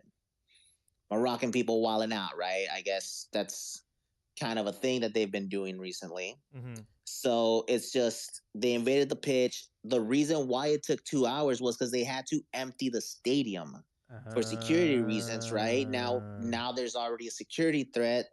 Perimeter has been breached. Wow. They have to empty everybody out. They emptied out the stadium. Then the ref goes back and reviews the film, right? They do the goal check. Goal check happens. They realize that the Argentinian player is offside. And the beautiful thing in the world is Argentina still gets fucked. So, papá, se me puso bien dura la verga. Hey, I appreciate you adding that color to this story because I was really confused. The game was very early in the day for us on the West. Was it a youth tournament? It was the Olympics. That doesn't matter. Exactly. I think I wanted to. Yeah, go ahead. Go. I just think it adds a slippery slope to like how is there a time limit to review all this? Because I mean, like you look at a lot of unfair calls that have happened even with VAR being present. It's like how much time after a game can you like make good on some of these calls? I think we just got to live with the mistakes. That's something that like growing up and watching football, there were disallowed goals that went in and offside calls that probably would have changed the whole outcome of a game. But you kind of that's just part of the game. It's like in baseball, right? Like they don't have. I mean, back then they didn't have tape to review. You just had to deal with the unfairness of it. And I feel like even with all the technology that they've added, it's slowed down the game, and I'm just not a fan at all. Well, EPL has gotten rid of it, haven't they? Or they're going to get rid of it. They're going to stop using VAR because of that very exact same reason. It just slows down the game. Mm-hmm. It's not really working. But to be honest, man, I'm gonna say it. When the fucking game ends, like you have the game, unless it's a goal, it's a last second shot, right? Cool. Do a VAR check. VAR check is good. Whistle blows. Game is fucking done. Mm-hmm. We're not going to go take a shower and then have to come back. Like this shit is done. Yeah. Like honestly, dude, I was super. Like I'm not an America fan, and I fucking hate those faggots. But I was super pissed. You love I was getting bent so over. pissed last year when that shit happened to a Mexican team. I was like, what the fuck do you mean the game is done 15 minutes like after? You mean we have to go back and retake this last penalty? Yeah, no one cared about that chocolate cup. Just you. ¿Sabes qué, güey? Cállate el pincho hocico, because of that mentality, dude, and everything being it's a chocolate cup. It doesn't then matter. Nothing matters. It doesn't matter. No, then that one nothing doesn't matter. Matters. That one doesn't matter. Then what has prestige? Tell me, what has prestige? Liga MX and the CONCACAF. And it used to be the Copa MX. And it used to be the Copa MX.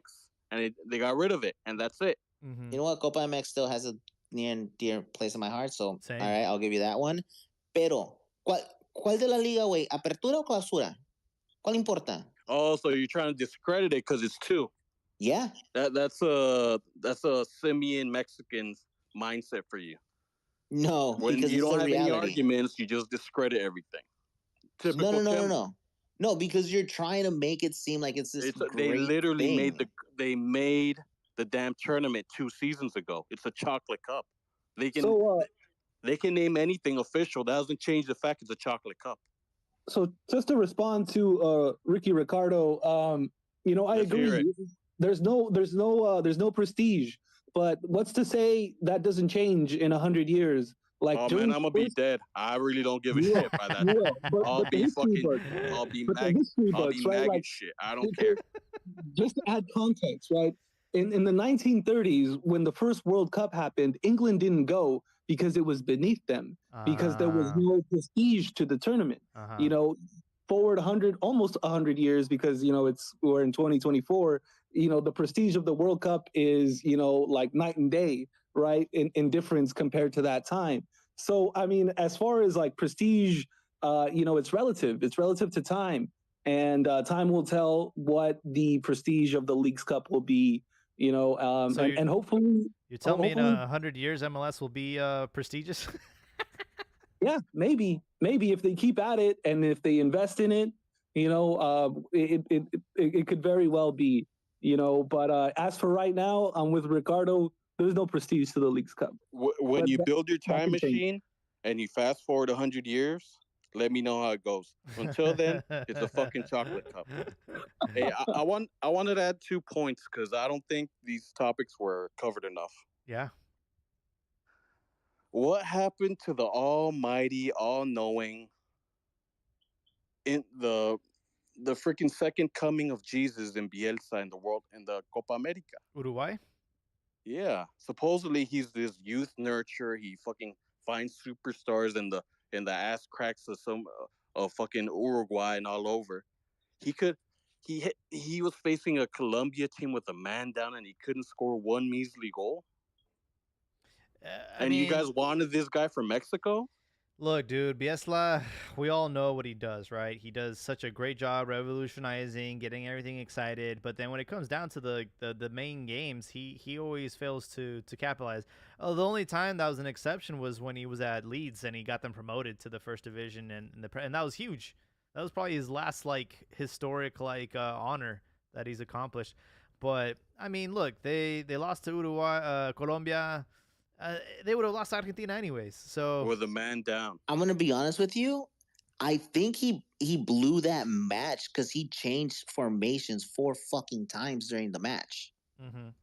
Like, bro, at a certain point, you gotta stop fucking with it. Yeah, and I have a story about that, but go ahead. I think there's a lot of context, as to why they lost. First of all, the format of the tournament. Context or excuses? I guess it's all relative to how you view it. But I just want to say that like the tournament was, formatted in a way where all the heavy teams were on one side of the bracket and then Argentina was on the other, right? So first of all, they had the hardest road, right? Or one of the hardest roads in having to face Colombia and Brazil. And I forgot who was before that, but in comparison to Argentina, it was a lot harder. And then they had a series of injuries. They lost their star player in Araujo, who is the starter for Barcelona. And then I think they lost a few other players due to injury and red card accumulation, like Nandez, which forced Bielsa to change the lineup so much, right? And I think that's where Jaime's story comes into play. Yep. And then what's it called? Another thing is that Bielsa, one of his drawbacks is that he has an intensity to his game plan, and they looked very tired. They looked the wear and tear of the tournament really affected them in those last games. And so I think it was a culmination of all those things that forced him to fail. But I would still consider it a win. A third place finish for Uruguay with a population of less than 10 million. It's still fantastic. Not if you win. Not if you're the all-time. Aren't they the all-time Copa America winners? You can't say that. It's Argentina now. Aren't they second? They are second. Yes. So you see, you can't call it successful if they went out that way. Well, the guy was blaming the pitch, and after the game, he had like wild conspiracy theories talking about the FBI, and he had his freaking tinfoil hat on. He talked about FIFA gay. He talked about FIFA. The guy's a freaking loser. I mean, man. he was right. All of you right. Up, and he's a glorified youth coach. That's what he is. That's what he's proven to be. Yeah, you're just a hater, bro. That's all it is. I do have a story for y'all. I have a dear friend that is a flight attendant, but she does like charter flights, and she usually does it for the earthquakes and the sharks. And yeah, she was on the flight with Uruguay when they went to that game against Colombia, and she said that Marcelo Bielsa is a madman on his notebook the whole time and kept writing down formations and kept crumpling them into balls and handing them to her. And she at one point had a whole basket full of these like notes, and she was gonna keep them, but then one of her assistants, like her teammates, like threw it out. But she said that this dude changed his lineup like 1,000 times on that flight. Yeah. Insatiable, bro. Insatiable. Yeah, bro. The man is wild. Like, you have to respect it. And there has to be, not even has to be, there is a method to it. And he does things well. The thing is just... He just never wins anything. He's a crazy loser. That's what you're saying. Yo, call it what it might be. Sure. But he has the sauce. I would like him to be do the director of youth like Ligini's doing right now, and just not have him coach. Overpay him, and that's what he's good for. If that's what you're gonna try to sell me as his position, I think honestly, that would be best. We wouldn't have had Osvaldo Cepeda. We wouldn't have had who did he scout, bro? He scouted a whole bunch of people that we would have never had if it wasn't for him. Honestly, he'd be a good director de selecciones. That's what he'd be good at. Hey, I just let me just bring one because I gotta go. I just gotta bring one last thing that no one on this pod or or anyone else around Mexican media was talking about. Let's hear And it. it really surprised me. You see how there's so much blind nationalism, especially from like the loser ass commentator, the commentators for Fútbol Picante, La Última, all the usual suspects. They, like so much hate for naturalizados, so much hate for anything that's anti-Mexican. I just mentioned earlier in the pod how they made Tata's life. I'm not justifying Tata's results, but how they made his life a living hell. And then you look on the other side of the world, and Spain wins the Euro with 2 naturalizados. Starting lineup: and Normand and Laporte. Freaking rejects in their own selección, and they win the second biggest tournament in football with 2 naturalizados, and no one says shit. But when it comes, and keep in mind, I'm not saying that's the type of players Mexico is bringing in before someone says some stupid shit like that. I'm just saying they pick and choose what they want to say. And for whatever reason, there's this black as if Mexico produces these fucking superstars to be this picky for who plays on the team. They're over there. They're doing what they don't like to do, and no one says shit. Fucking starting 2 naturalizados, and they won it.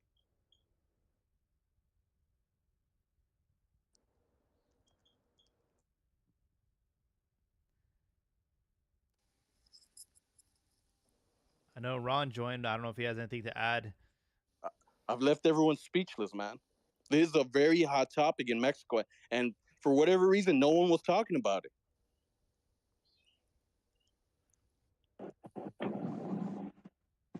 Ron. I do think the Amarillistas have a hold of our media. And I think you're spot on with that. They're very biased and xenophobic at times. But I'm sorry, Ron, go ahead. Hey, what's up, guys? Going back to the prestige of the Olympics, yes, it does have prestige. I mean, that was Brazil was trying to win it for the longest time, and eventually they won it. So it does. In terms of the 1930 World Cup not having prestige, and many teams not participating, that actually had to do with the crash of the world economy in 29. So there were European teams that wanted to go, but then the thing crashed, the economy crashed, and then the French basically had to intervene and say, you know what, no, let me round up some European teams, and eventually, I think 4 or 5, if I recall, ended up going. In terms of the naturalized, well, I mean,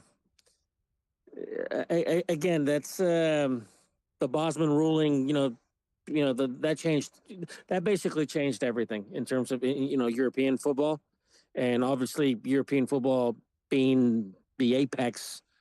What they do, others follow. So I mean, it's not a surprise that's I mean, look, let's be honest. You can look at a lot of the European teams and they don't look European. Some may like it, some may not like it. Personally, I look at the French Olympic team. Honestly, I know. That's what I was gonna say. I was like, "Holy shit, bro! Like, su papá es de Angola, pero el papel dice francés. Like, no mames, güey. ¿De qué chingas estás hablando? Like, that is Europe." It's unfortunately. Unfortunately, I don't like it. But it is what it is. I mean, they're sovereign nations. They can do what the hell they want to do. That's because you're a xenophobe, bro. And you know what? I respect that. Good for you. No, I mean, I've always had the position that you have club and you have national team. So I'm not a big fan of naturalized players and stuff like that, because it undermines youth development. Because if you're able to basically just bring in, 3, 4, 5, naturalized players and stuff like that, then why the hell are you investing millions in youth development? You know, other than maybe a tax deduction. But that's just a different story or a different conversation, different topic. Um, Going back to the national team of Davino and Aguirre and stuff like that. I mean, could they have handled it a little better? Yes. You know, it does look bad that they said, "Hey, we're still with Jimmy," which technically they were, but they wanted to demote him, put somebody else there, and basically have him, um, basically demote him, put somebody higher than him, and then him, taking the reins again from 26 to 30. Now, this is actually the first time that I can recall that the national team, they're actually not thinking in 4-year cycles, but they're actually thinking in multiple World Cup cycles. Because it used to be where it's just okay, we're just doing it for this World Cup cycle, this World Cup cycle. And in the last 30 years, I can't recall them ever seeing more or seeing further than 4 years. They're actually thinking, 6, 8. And it's funny because I mentioned the thing that Hugo said, with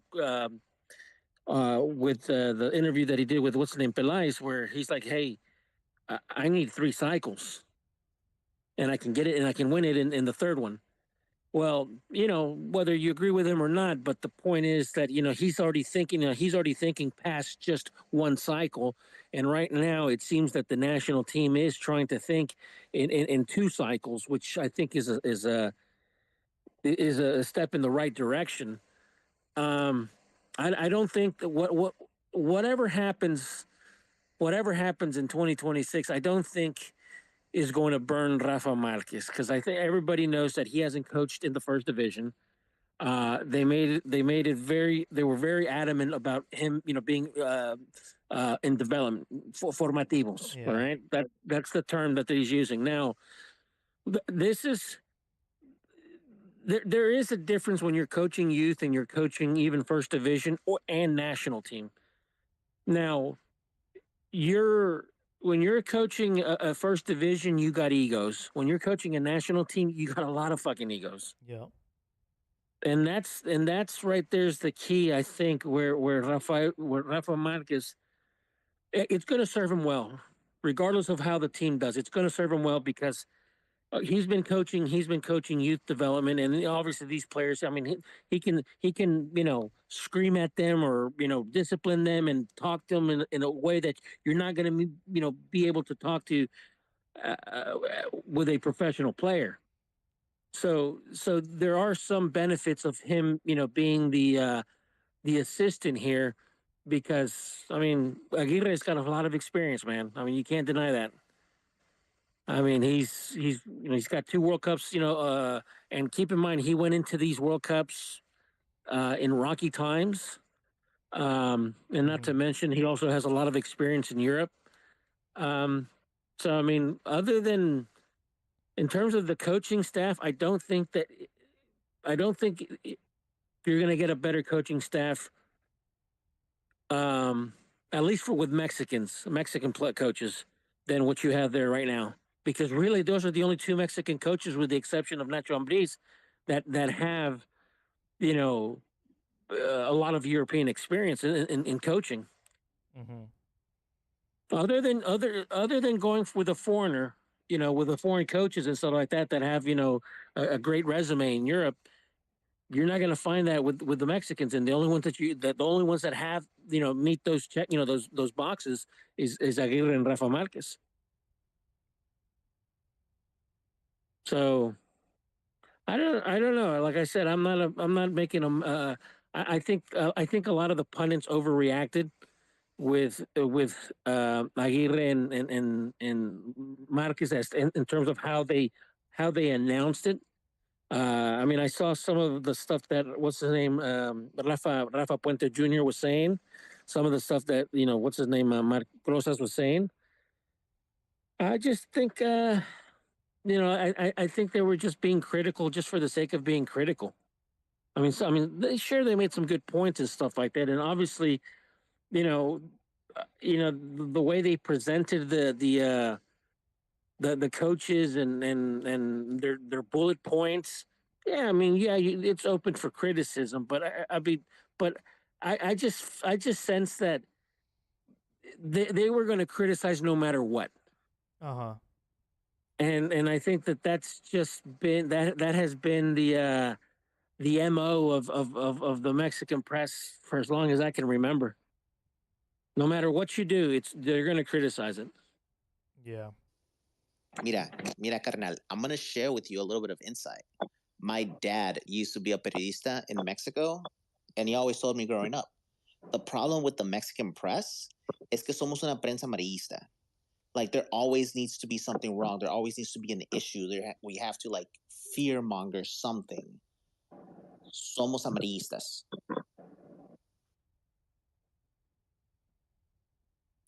Yeah. And you see it. That's Faiterson's whole angle. Yeah, you're not telling me anything, dude. I've seen it. I've been in those press conferences. I've been in 2 World Cup, World Cups where I was in the pressers. So you know what? Yeah. Can you do me a favor? I know that there's well-cultured people here on the pod right now, but can you give me the definition of yellow journalism in English for our listeners who might not have a grasp of exactly what it is that we're talking about? Biased. It's just, people that spew out news. Think about it as alarmist, right? It's alarmist journalism where there must always be a danger. There must always be some type of crisis that is happening, but it's more of an existential crisis. It's not something tangible. It's something bigger than what it is. Yeah, I'll read it out to you. So it is a type of journalism that relies on sensationalized and often exaggerated stories to boost sales. And tell me that's not what Fútbol Picante is. TV Azteca. We love the drama, bro. We're Mexican.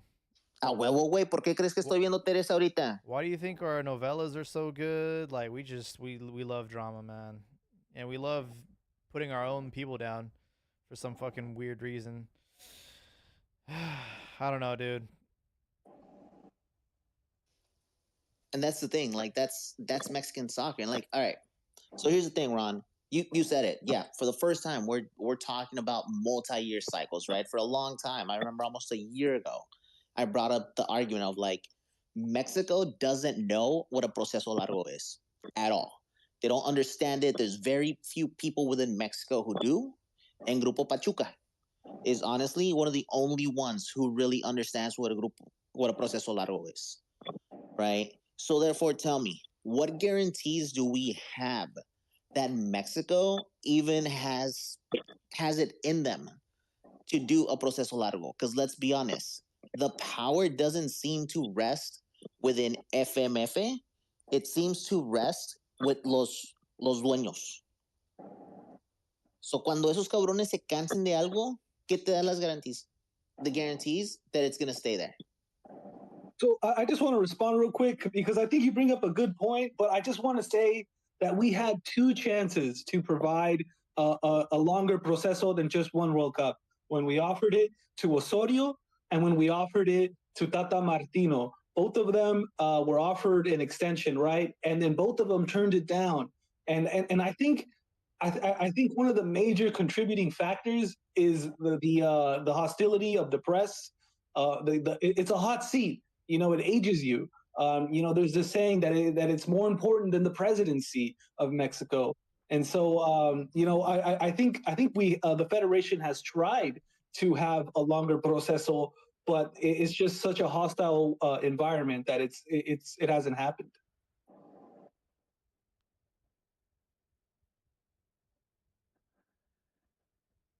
So no, there are no guarantees because the thing about it is you have you have the 18 ownership groups and that ultimately control how the national team is going to proceed in any given cycle, right? And if one faction is not happy, they're going to undermine it, and we've seen that numerous times. We've seen factions undermine other factions within the ownership groups because, you know, if an opportunity arises to make, your opposition look bad, you're going to take it. That's a given. I mean, you'll do that in business, you'll do that in politics. Obviously, you'll do that in football and soccer, right? The only way that this ends is complete autonomy.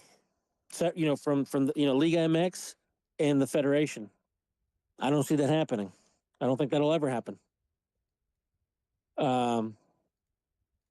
So I mean, and you make a great point there, because there's this beautiful, funny thing that happens in Mexico, right? Where Liga MX has autonomy from la Federación, pero la Federación no tiene autonomía de la Liga. Like, it's completely ass backwards. Well, here's the thing. The only difference that they did was that they recently, a couple years back, all they did was just change the legal structure of it. But in terms of there is no autonomy. I mean, they're still connected at the hip. And I understand the reason why. I don't want to go into a long historical thing, but there was a point where the amateur sector of the federation was the most powerful sector of the football pyramid. Shortly before the 70 World Cup, that all changed, and the business owners basically said, "Hey, we're the ones with the money. We get to say, we have to say."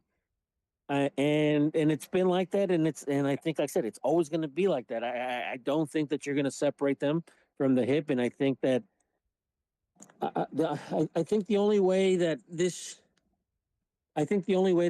may change, and it's something that I'm kind of against because I don't want to see foreign ownership groups, but I think that the only way that the mentality will change if you do have foreign ownership groups, because I don't think they're going to think in terms the way the Mexican league owners have thought for the past 20, 30, 40 years. It's happening as we speak. Necaxa, for instance, has foreign ownership. Yeah, and also San Luis and stuff like that. Or what's the name? Yeah, Atlético San Luis. They have foreign ownerships. But the thing is, and the press will have you believe that greed, the money is the sin here, and it really isn't, because when you start getting, like, if we were as good as Argentina, if we were as good as Brazil, we would be making more money. That's just a fact. We would be able to demand whatever we wanted, and we would play wherever we wanted in the world. Just like, like when Brazil does, or what Argentina does and stuff like that. Those guys can go and play in Wembley. Those guys can go play in Camp Nou, in the Bernabeu, and they'll fill them up because people want to go see them. Mm-hmm. I mean, they can go set up friendlies in China and Dubai, in the Middle East, because they're the best national teams in the world. We're not there yet. So I mean, when we start getting better, there's going to be a lot more money. You can count on that. So I think the criticism of greed, it is relevant, and it does pertain a lot of truth, because money, it's just another form of power, and the criticism comes is how we use that power, and if it's just to enrich the pockets of the execs and the owners, then they're misusing it. But like, they could use this money to to bring up the level of the league of the Mexican player to invest in them. And so that's where the greed criticism, I think, comes from.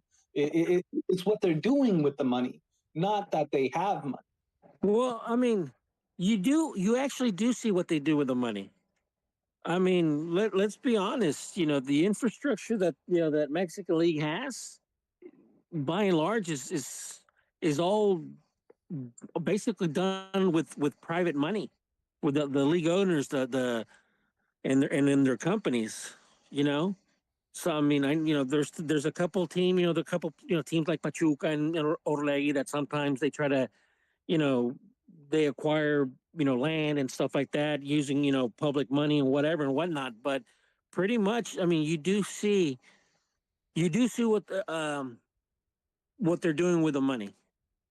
But I'll put it to you this way: the Mexican executive, although he's very astute and obviously successful, they're also idiots. And I'll give you and I'll tell you why. Like, for example, the whole FIFA gate, right? When you go down and look at the list of everybody that was involved in the FIFA gate, did you guys read about one Mexican? No. No. We were the fucking cash cow. The Mexican fan, the Mexican market, that's the fucking cash cow, and we couldn't even exploit that. That's how fucking stupid we are. You know?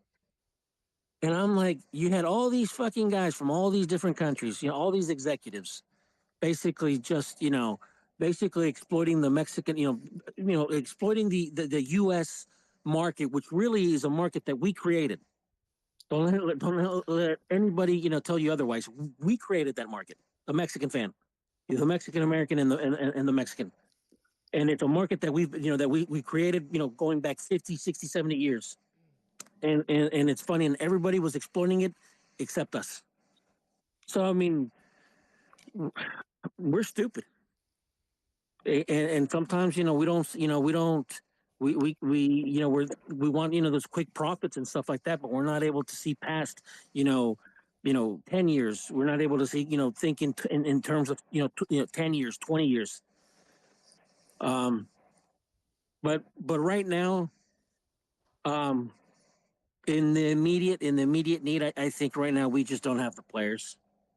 Even I don't think that we're gonna. I think now with Aguirre and Marquez, I think that they'll be able to, I guess, put a Band-Aid on it. But things do have to change for not just the national team, but just the entire ecosystem, the entire football pyramid.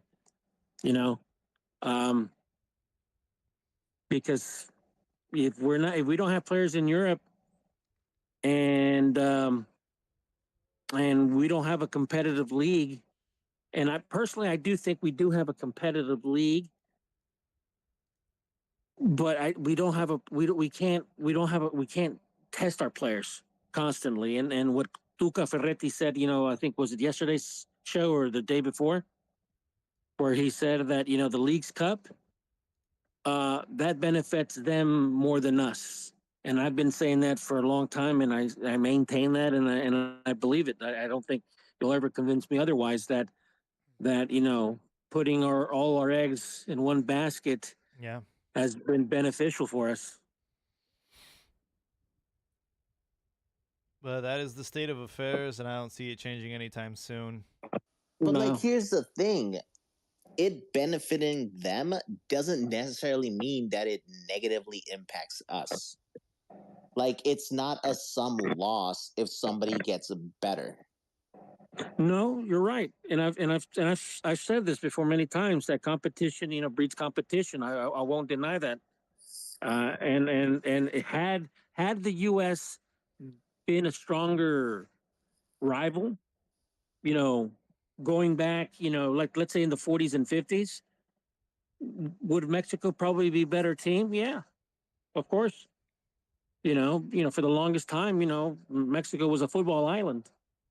They didn't, the Central, the Central American teams. They were in constant, civil war. U.S. wasn't really a soccer nation. Canada, nothing. I mean, Canada's gonna push your shit in hockey. That's what Canada's gonna do. But the thing about it is, at the end of the day, though, I mean, you really can't argue with this. That the Mexican league has basically outperformed the U.S. MLS for 20 plus years, and we're not really seeing it's not really translating into success in terms of. But it's because the MLS shot itself in the foot from the very beginning by instating a salary cap, by trying to take an American approach to a global game. And that's not how it works. You're not in this closed market like the NFL and NBA are. You have to get rid of that salary cap. You have to make it more attractive. And that's the thing. Once the US is able to do that, bro, we're not even going to be talking about a fucking gap. Like, we're going to be talking about, like, yo, what the fuck happened? Why are we in the dust?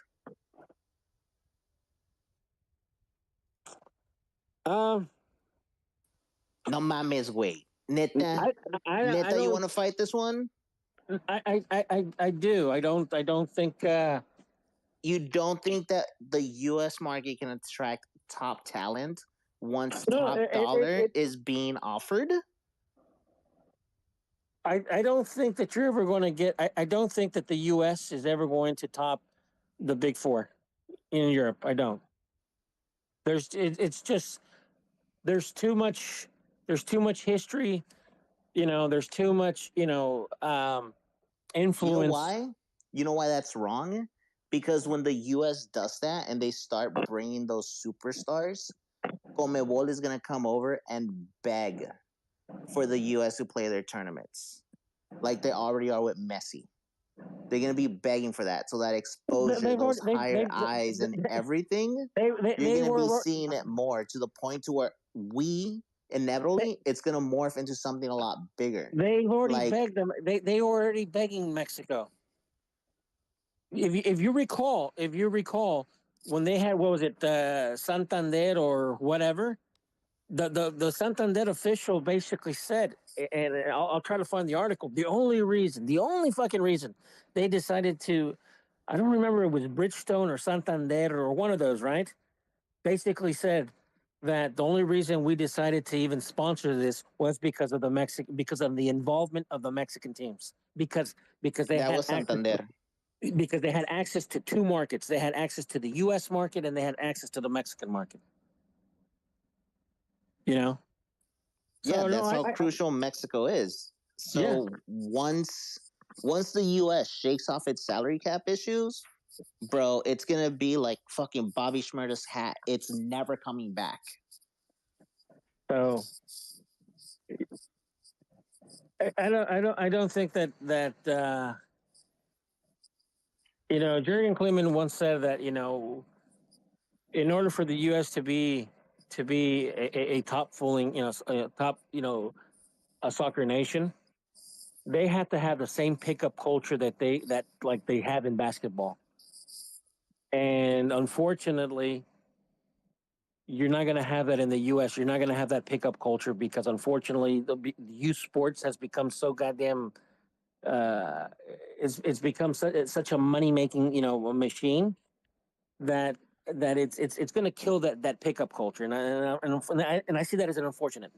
The worst thing is that let's be honest, man. Soccer in the U.S. is a rich kid's game. It's second behind hockey. Yeah. Like, if you want to put your kid into a sport, the most expensive is hockey. Then you get soccer. Like, I call bullshit. Those are your two money pits. I think my brother. I think my brother last year. I think he told me that for his son's select league. I think it was like $5 or $6 grand. Yeah, and that's just fees, bro. That's not including travel. That's not including hotel. That's not including. Hold on, because I've been talking to people about this shit. That's not including registration fees at the tournaments that the kids go to. That's not including a whole bunch of other bullshit that is attached to your child playing this game. Yeah. Like it's wild, dude. So whenever soccer in the US is no longer a rich kids game, that is when you're going to see that improvement coming from the grassroots. But the moment that the US shakes off that salary cap, ahí es cuando van a venir los billetazos, güey. That's cuando van a venir los putazos, and that's when you're going to see the open market and that thing that America has always priced itself for. You're going to see that shit in action, and it's going to be a beautiful thing. And Mexico will be left behind, bro. Like it's going to happen. It's just a moment as to when it is that MLS is going to sell out on its values to try to put up for better competition. Realistically, I don't buy that, and I'll tell you why. That fear set in. That fear set in the late '90s, early 2000s, right? And then basically in 2001 cycle, when basically there was that downward spiral that the federation had, and then obviously the World Cup in Japan and stuff like that. It was doom and gloom, and then next thing you know, the owners, to their credit, oh shit, we gotta start investing in the youth, and all of them did, and all of them decided, okay, we're all gonna have fuerzas básicas. That's a requirement of every team, and then next thing you know, the little work, with the work that they did, you started to see the results. You started to see the youth, championships. You started to see the Olympics. So and they left the U.S. behind in that regard. So sometimes those little scares, those little those concerns, it'll light a fire. And Mexico is not going to let at least they're not going to let basically Mexico, or I'm sorry, the U.S. and MLS basically just abuse them. They may get they may get their ass kicked from time to time, and they'll get up there, they'll lick their wounds, and they'll go back at it. I mean, right now we're in that, I have to agree with Joel. I mean, right now it's bad. I'm not saying that I'm not saying that it's a good time right now in Mexican football's history, but we're not in 1978 either. I mean, that was a humiliation. Um, what's his name? The guy, the dude from Televisa. I don't even know if he's still with Televisa. The guy, Ricardo Salazar, right? He's been posting stats and stuff like that. And like, for example, in Qatar, what did we get? How many points? We got 4 points, right? That's basically what we've been getting in a lot of the other World Cups, is the same amount of points. And also, like, for example, with what do you call it? Like, how many points did we get in Copa America as well? 4, right? We've advanced in other Copa Americas with 4 points. Now, what I don't agree with Ricardo Salazar is that it's not all just about numbers. It's not just about the points. It's how you played the game. And I think that's where he kind of, I think that's where he misses the point that one of the things about this generation, or these past couple of years, is that the team hasn't really been playing with a set philosophy. With there's no idea. Like the players aren't convinced. The coach can't find a team. Can't find a team or an idea to play with, and I think that's been one of the problems as of late. But I have a feeling that, I mean, if we're going to start thinking in deeper cycles, I think that eventually we'll dig ourselves out of the hole. But for that to happen, we do need to have improve the league, and we've talked about this ad nauseum. Getting back into the South American competitions. Reducing the amount of unnecessary tournament, Mickey Mouse tournaments.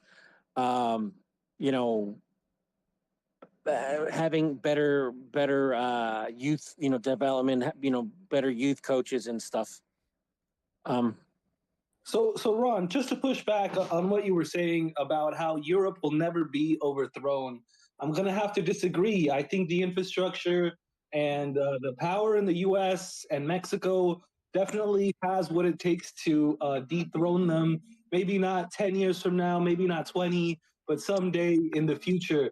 And I just want to point to, basketball, for instance. Not too long ago, the USA was eliminated by Germany. Just the other day, they almost lost to an African team by I think it was just 1 point. Yeah. And so, like, the world is catching up, right? And so you can't sit on your laurels and expect for nothing to change, because the world is constantly changing. And so I don't for an instance believe that Europe can and will always remain the top dog as far as football is concerned. Because but how do you get the Champions League in CONCACAF? well, they're doing it, and it's as we speak. The Leagues Cup, the CONCACAF Champions League. I get that. I get that. The only federation that can have a Champions League type tournament is CONMEBOL with Copa Libertadores, because of the history, right? The traditions. It's the footballing culture. You're never going to have that in Asia. I mean, India, China, Japan. These guys could spend $1 trillion, but they'll never be able. They do it in Africa. What the fuck are you talking about? No.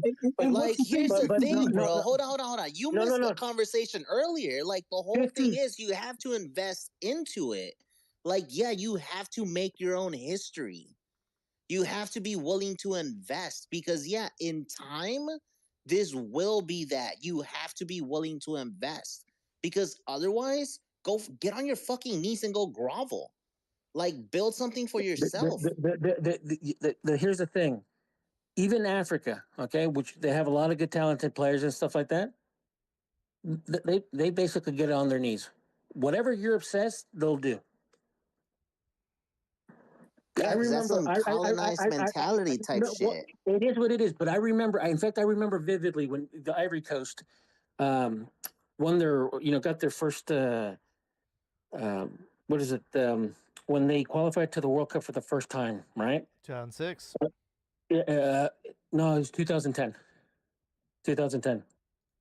I actually saw them play against Brazil and I think North Korea, if I'm not mistaken.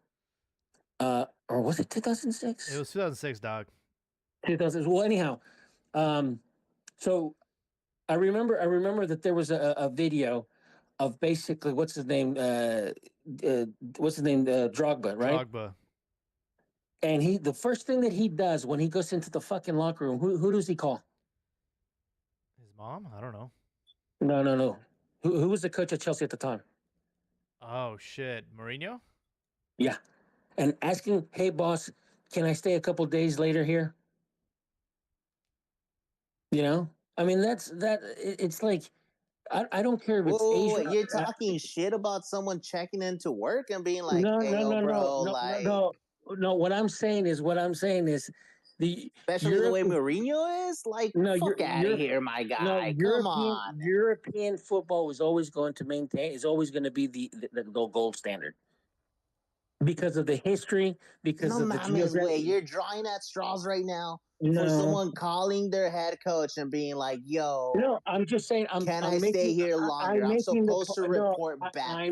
I'm making the point that. And it's a shitty point then. It's a very fucking shitty point. It's not a shitty point, because that's always been one of the criticisms, that soccer is too Eurocentric in terms of the calendar and stuff like that. Well, I mean, everybody bent at the knee when Qatar moved the World Cup to the wintertime, and everything had to revolve around that. So I don't know, dude. The game is constantly changing, like Rifado says, and But hold on. So, but going back to Rifado, it's like you're never gonna have a Champions League. You're never gonna have a Champions League. You can have one in name, but in terms of prestige, you're never gonna have one in CONCACAF. you never know what's going to happen globally in the next 30 to 40 years. Europe might go to shit. Europe just tells me you have a small mentality and you're not willing to invest in yourself. I know that's what like Saudi Arabia and China hope to do, like with money, but no, it makes perfect sense, dude. I mean, come on, dude. This is a numbers game here. So and we're attached to one of the largest markets in the world. What's the population? What's the population of Costa Rica? What's the population of Guatemala? Cares, What's the man? population? No. I'm saying is. And as long as we keep playing amongst ourselves, like you said, right? It's more of a benefit for us to play them. It's more of a benefit for them to play us than us them. Then they're gonna get better. That gap is gonna close. Competition is gonna breed competition. You have to be willing to invest. The best club competition that you're going to see. But if I was tell a line, bro, everyone listens in every time you call in just for this. Please tell me the fucking line. The best club competition in CONCACAF is not the Champions League, the CONCACAF Champions League, or the CONCACAF, whatever you want to call it. The best club competition is the Liga. That's the best club competition that you're going to have, at least for the next foreseeable 20 years. Okay? But you're never going to have a Champions League, in the Confederation that's going to rival anything close to the European, the UEFA Champions League. You're not going to have it. So just to push back on what you're saying, Ron, like you said that European teams didn't compete in the early World Cups due to financial reasons. But England, the inventors of the sport, they missed 3 World Cups, and they did so not because of financial reasons, but due to like a snootiness. They're the inventors of the game. Why did they want to go to South America for it? They thought it was beneath them, right? And so like it wasn't for financial reasons, because they wouldn't have missed 3 World Cups. They participated in the 1951, what I'm trying to get at is that there wasn't any equity, there wasn't any prestige to the World Cup at its initiation, right? It was in some backwater South American country known as Uruguay, and a lot of people didn't want to make the trek because there was no prestige to it. No.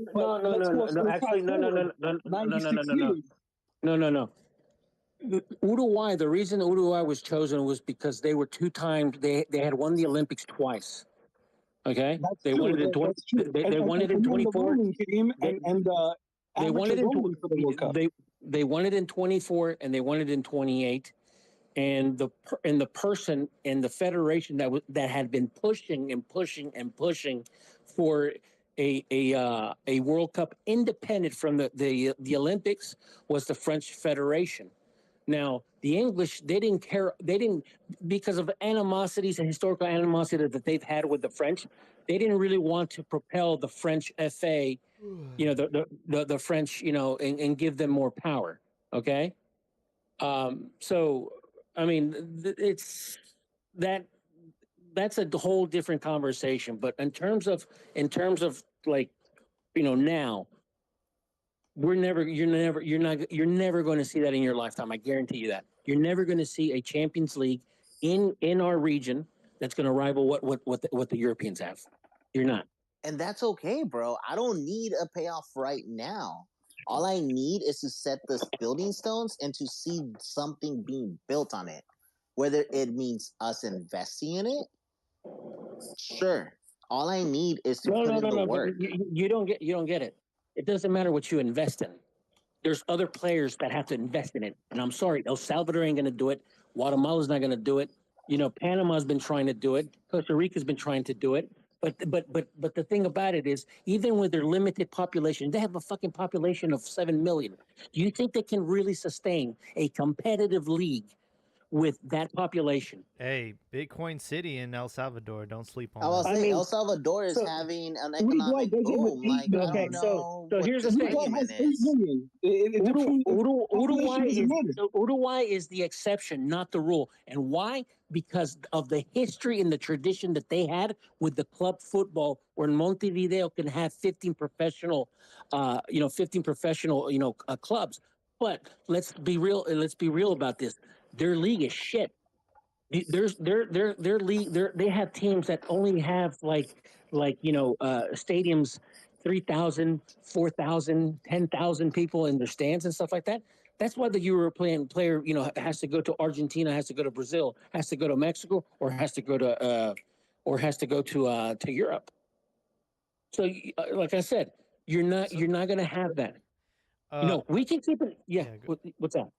I was doing some more research on why England kind of skipped out on the first couple of World Cups. It had everything to do with the perception. England was not in a place where they could look weak, and they were scared of losing. They were not going to sit on the cuck chair, dude. Yeah. They didn't want to give the French. They didn't want to give the French. Why are you having to look? You have me, Jaime. I'm the authority on this. I don't know. We're doubting it, sir, because a lot of this you said it was because of doesn't 100% match. Yeah, you said it was like about like the Great Depression and stuff, but it says it was how England would be perceived if they lost. England did not want to fail at anything. Civil war in Spain, the financial crisis around the world, and the rise of a new power in Germany meant England wanted to look strong and remain strong. Losing a football match to anyone was not on the agenda. But for 1930, the reason the European teams originally were not going to show up was because of the crash of 29. Okay? Yeah, it said arrogance, focus on amateurism. The FA valued amateurism highly and saw professional in other countries as a disadvantage. They worry the World Cup might corrupt their approach to the sport. Fear of failure. So those were the three main reasons why they didn't participate in the first couple of World Cups. So just to add to that, Italy's golden age where they won like those 2-3 World Cups in a row, they did wonders for Mussolini, and his propaganda and the fascist government of the time. Wow. So are you saying that the U.S. should invest in more soccer? No, I mean, not for that reason, but I'm just saying, that makes sense because, winning international football matches was used as a good, effective propaganda. Bragging rights and all that. So the only thing, like I said, going back to what we're talking about, the only thing that could slightly compete with the Champions League is the Copa Libertadores, and you have not only history backing you up on this, tradition. Because if you go back at the, we've heard this. It's okay, times, Ron. Just tell me that you don't have diamond hands and you're a pussy and sell quick. Just tell me that. All right. We've heard the Libertadores thing every episode, so we'll just leave it there, bro. Hey, I'm going to keep on saying it. I mean, the guy, even the pundits say it. Even, Paco de Anda was saying, what is it, yesterday, the night before? I know. It validates your view on it, and I hear you, dude. Are you unwilling to invest? Are you unwilling to build something? I honestly guess don't that's think my thing. Build what? Build what? Build your own fucking prestige. Something that you can put your name on it. No. That's something vague. that you can be build proud what? of. Build what? Build what? Be precise. La Conca Champions? A rival competition this side of the pond. 20 fucking years, you fucking won that in a fucking row, dude. What has it gotten you? Where are the European agents fucking creaming in their pants? Oh my God, this fucking guy played his ass off against Seattle Sounders. Tell me where this shit is happening. So the interest. No. Fucking show. Tell me the fucking agents that are fucking rushing and getting Mexican players because of the fucking Conca champions. So that'll change once there's actual competition. No. Tell me, what has it done? That's the thing. What has it done? What has it done? Promoted movement. What has it done? What has it done? What has the Conca champions done? What has it done? What has 25 fucking? Oh, how many in a row was it? 25? What has that done? it's propelled U.S. to take it serious, and they went ahead and even invented a whole other competition so they can have favor in it. Yeah. A whole competition that you can't even criticize publicly, that you get fined. That's your answer. My answer that's is what you want to create. That's what you want to fucking create. That they fucking create a goddamn tournament that you can't even fucking criticize. I hinted at a fascist country already. Do you want me to spell it out? Baby steps. Yeah. Okay. For the slow people here. Copa Libertadores, 1998. Okay, by 2000. Ay, No. By 2000, you already started having Mexicans going abroad because of what they were doing in Copa Libertadores. Prove me wrong. So just to criticize Copa Libertadores, they're stagnant. While they have prestige, they don't have money. You know, we have money, but we don't have prestige. You know, and we're working to get that prestige, just like how Conmebol is working to make money. Copa Libertadores has prestige. They don't have money though. They don't have money.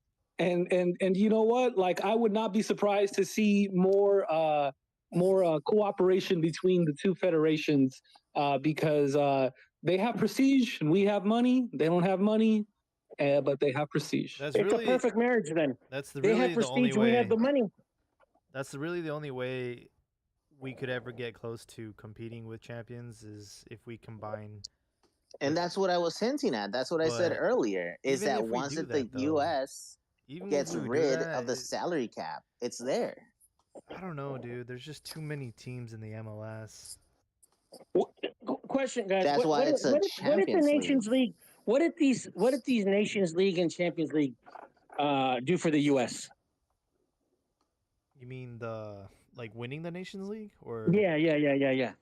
You mean increase the number of players that they have abroad? Where are they at right now? Okay, in BNC teams? Honestly, no. The U.S. What?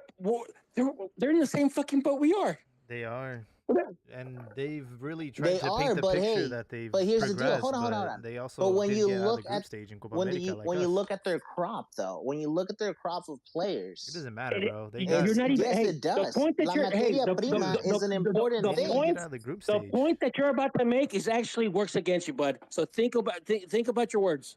What? Because materia prima de los Estados Unidos my mejor God, que la de nosotros? the Nations League. Oh my God! I mean, just hear those goddamn pundits. No. I'm using your narrative. No. It has boosted their players going abroad. And they shit the bed in Copa America with real competition. So the progress of the U.S. can be seen in the fact that they're a serious rival now to us within the region. And if we look at the involvement of the U.S. in soccer over the last 40 years, first they hijacked the federation, then and now they've been skewing it to benefit themselves because they're investing more and more in it. So there's definitely been growth in their involvement as well as the level here in the region. The U.S. has improved, and you'd have to be blind not to see that. I'm not saying that they haven't improved, but I didn't buy what they were selling. Just because you don't buy it doesn't mean it doesn't fucking sell. The Nations League just means you've been left behind. The Nations League does not bring any prestige. I'm sorry, the CONCACAF Nations League does not bring any prestige. Nothing. All right, well, just like the CONCA Champions does not bring any prestige.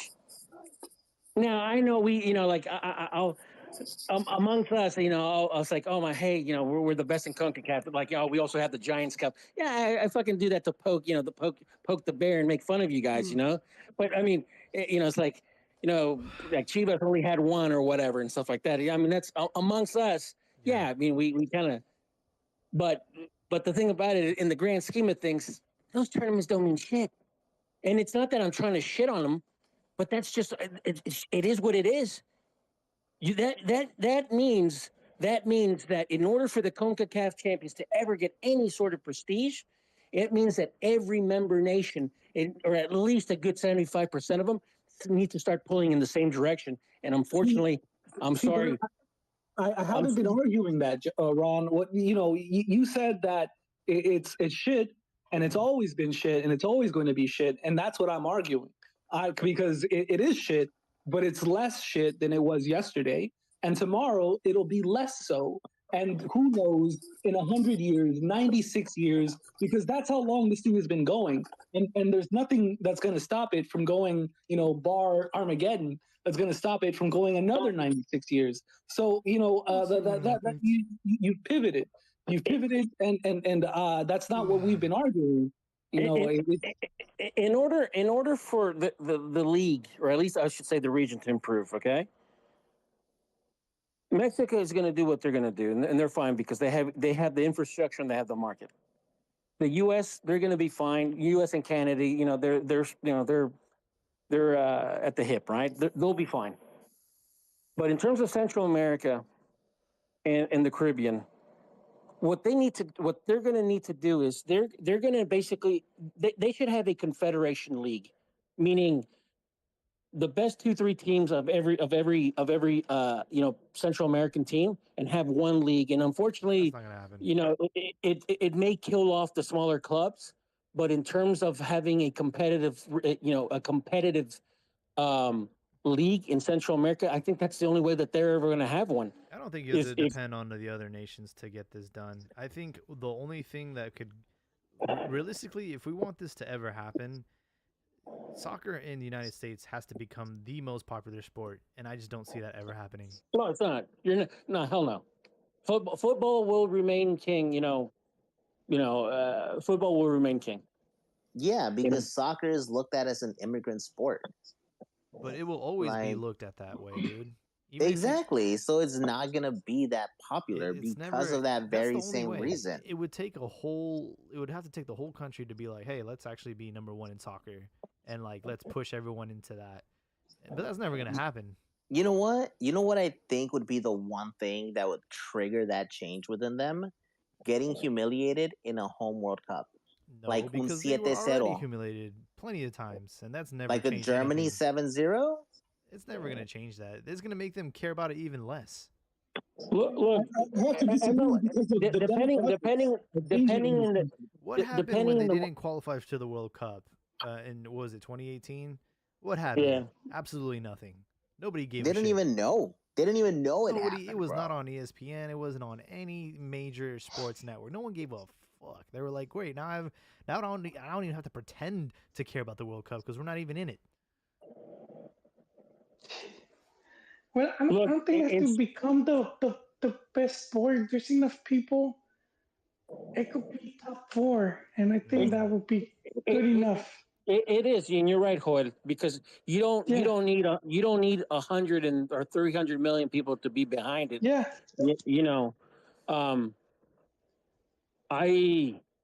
Basketball's a good example, right? Up into the 70s, it wasn't nowhere near as popular as it is now. And when and going from market to market, there are certain markets where actually MLS is more popular, like let's say than hockey or even NBA or baseball. So I mean, it's on a market by market basis. It would take like a Michael Jordan to really catapult this. So that's what happened with the NBA in the 90s, right? It was Michael Jordan, and it got everybody on board. So, but here's the thing, though.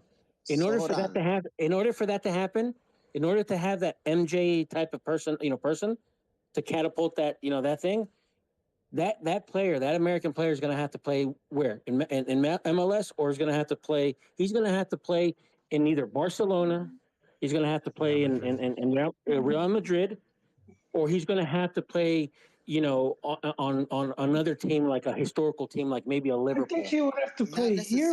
You can bring him home. To the different stadiums. That's it. The thing is, the moment that you take off the salary cap and you take off those chains, it's fucking wild, bro. You've seen the Messi effect across the U.S. Fucking venues that have never sold out are getting sold out. I know, but Messi is a one in a lifetime type of player, brother. Okay, but you bring that hype and then you follow it through with, I don't know. I mean, they try to do that with Freddie, right? You bring it in with big name players who are still relevant in this time. Remember when they did that with Freddie Adu? I know, that was pathetic, dude. That was pathetic. The next Pele. So I just want to add one thing. The demographics of this country are changing. someone said that this sport is for immigrants here in this country. But the thing is those immigrants are having children and grandchildren, and they're passing along this love of the game. Not all of them. A lot of them have yet to produce a decent Mexican American. I mean, my boy Rubacaba, you have to do your part. He's got 2 goals, 1 assist. Senor, you know what? El Rifado, go ahead. Sorry, say that one more time.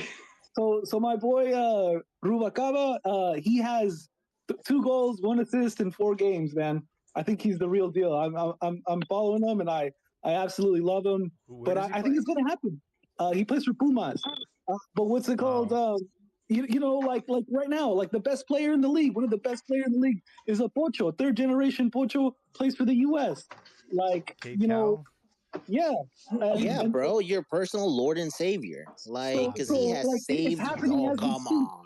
It's happening as we speak. These players that you're talking about are here and now making their way. You know, your white Jesus is home, and you can say MJ thank you. Level of we need like one of those guys to really catapult this. Hey, Peach is saying in the chat, U.S. shit the bed against France after not qualifying 3 in a row. You guys have a point. Yeah, dude. I mean, tell him, Peach. I don't even know. A mí no me hacen pendejo. Quizás a Jaime, a Joel, y a toda la banda, pero a mí no. I'm not buying this whole like we're gonna be the next Champions League. I'm not buying it either. There's just too much history in Europe, and it's just too woven into like cities and. They could crash though. The history is there, but they're economically right now. Who said that I'm putting my bet on the U.S. stock? I'm putting my bet on the competition, not the players. No los pendejos que están en Francia ahorita representing the U.S. Bro, do you understand how many mullets I saw on that field? I was like, no mames, that doesn't represent me. I don't believe in any of that. I fucking changed it halfway through. I'm not talking representation, but like saying something can happen because look what's happening in Europe with a lot of those clubs in debt and a lot of the money is oil money. It's coming from abroad. If it ever, and that could always like shift to where this is the place to come for that. And if you have all those top players from South America, from Africa, and that's it. You're not even gonna need the Europeans, and this is where everyone's gonna want to come and watch the games. As far as like having a Champions League type tourney, that's my take on that. And for the record, not that I'm against the area improving. Of course, I want the area to improve, right? Because as I've said many times, competition breeds competition. Losing to Costa Rica at home, that one hurt. You losing to U.S. in the World Cup, that one hurt. And you basically have to get up, lick your wounds, and start working. Go back to the drawing board. But we do. Personally, I think we have to be realistic that yes, we want Panama to improve. The days of beating Panama 7-0, 7-1 are over. The days of beating pretty much every CONCACAF team. Wiping them. What's that? But those days were also like they were never a given. No, when we look at the history of the Mexican national team, there really wasn't they never really had this long stretch of being very dominant. Like when the results are there for anyone to look. Yeah, I know, but the thing about it is, look at those campaigns, dude. We were beating Trinidad and Tobago 7-1, 6-1. And then even like for example, those were the games in Azteca. And then, when we would play in their shit, in their shitty stadiums where fucking grass was, sometimes our players would even get hurt. They would like what's the name, Lara. Rodrigo Americanista Lara. He was playing in Panama in their stadium, and it was just a shit. It was a shit stadium, dude. The guy blew his knee out. So, but I mean, we're not. Those days are gone, dude. I mean, you may have one or two teams like in the Caribbean, like Dominica or whatever, that you may be able to just pounce on and beat the crap out of them. 5 goals and more. But in terms of like the other teams, like in Central America, even Nicaragua, I don't think that that you're going to beat those teams with those wide margins anymore.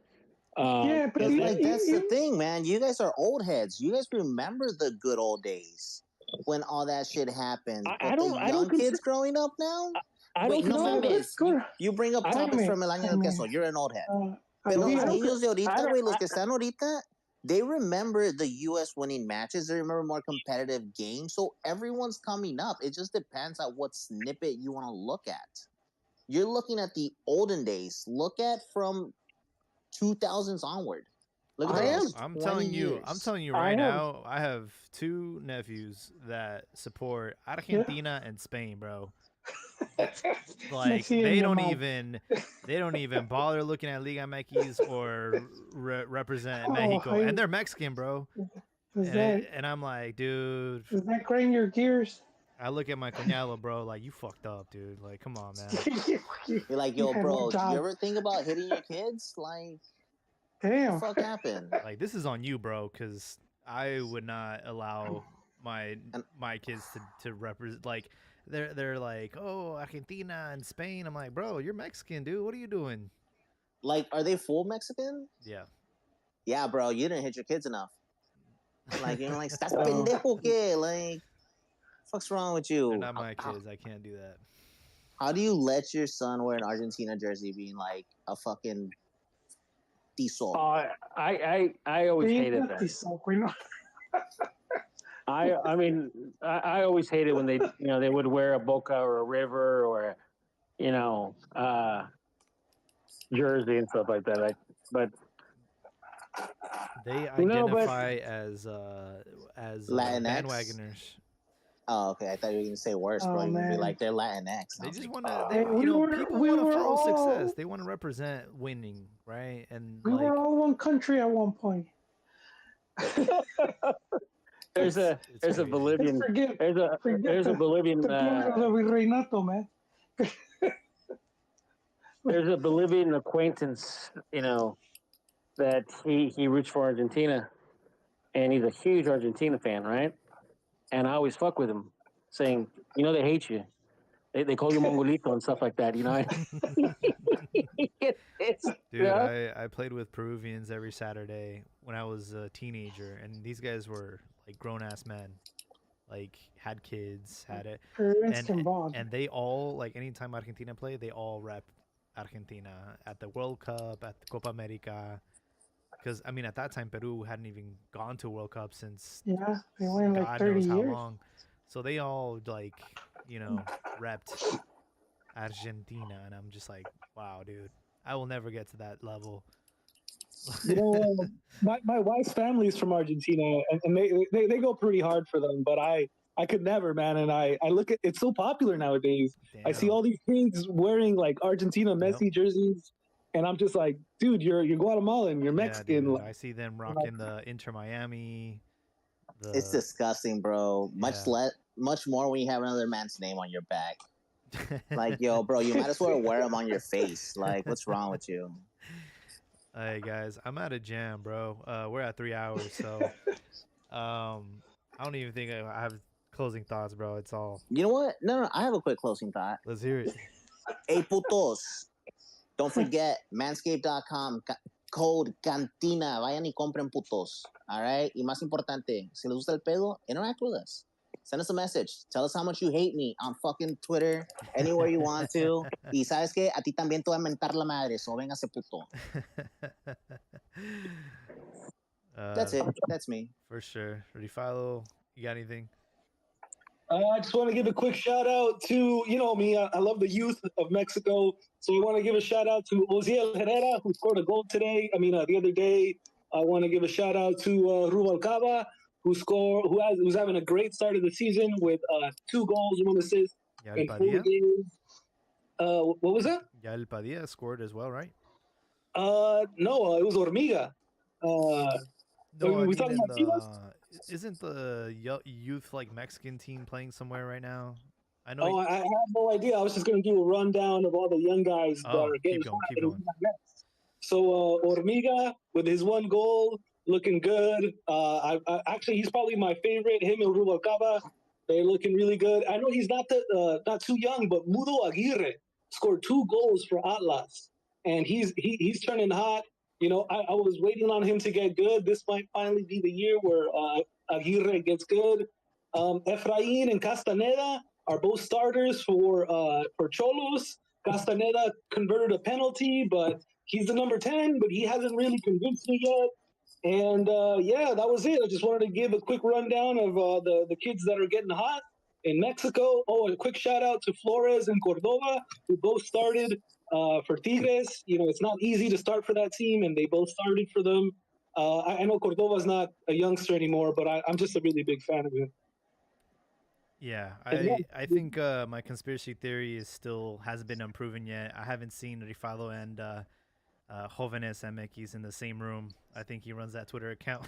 Bro, the whole time I'm like, yo, bro, the call's coming from inside the house.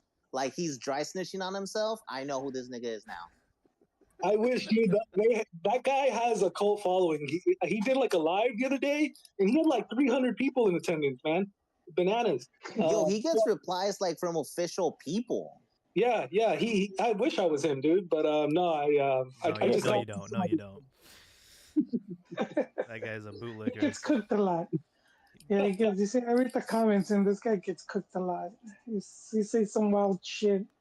One of his rumors was that America offered a player a blank check, and comments were just going off on him because it wasn't even like this well-known player.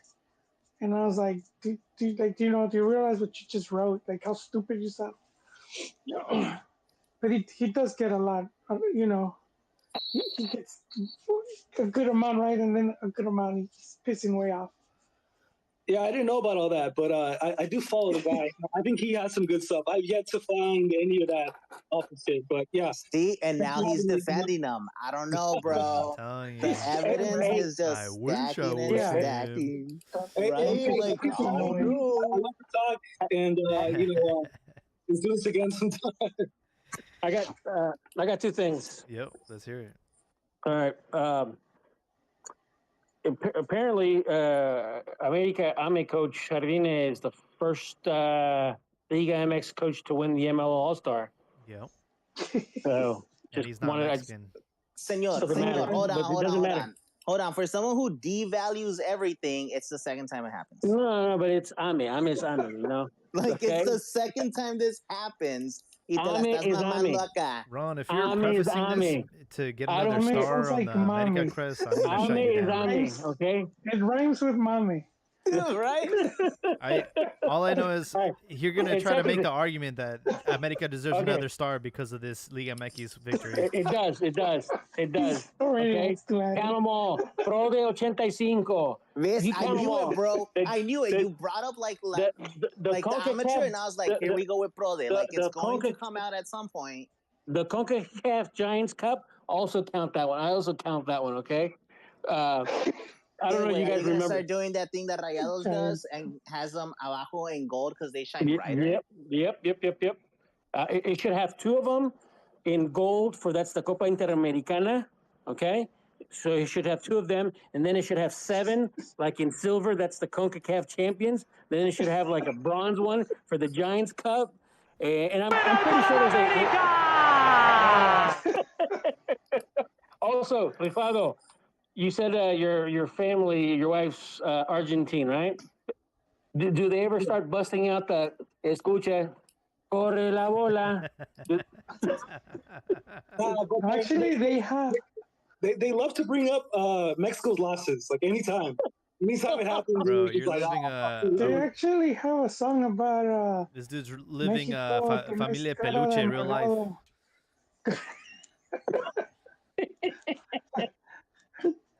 Wasn't his wife Argentinian?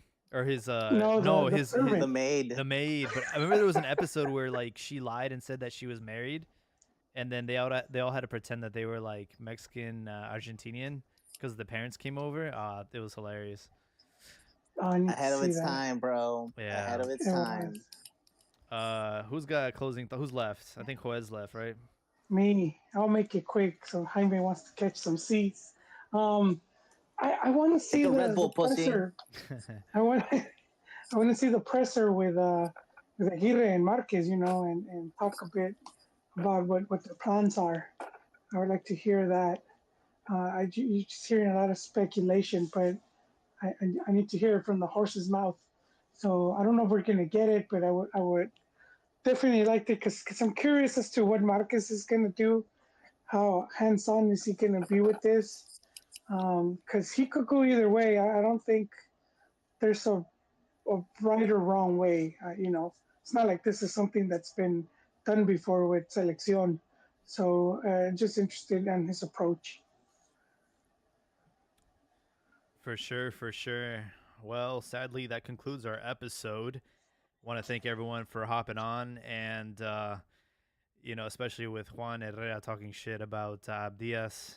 You know, um, we're gonna have to put a pause on Liga MX for a month. This League's Cup is here, whether we like it or not. I do have good news. We will be covering the Chivas San Jose match from the sidelines. I'll be there taking photos. So keep an eye out on our Twitter. We'll make sure to snap those photos and upload them to you guys so you can check them out.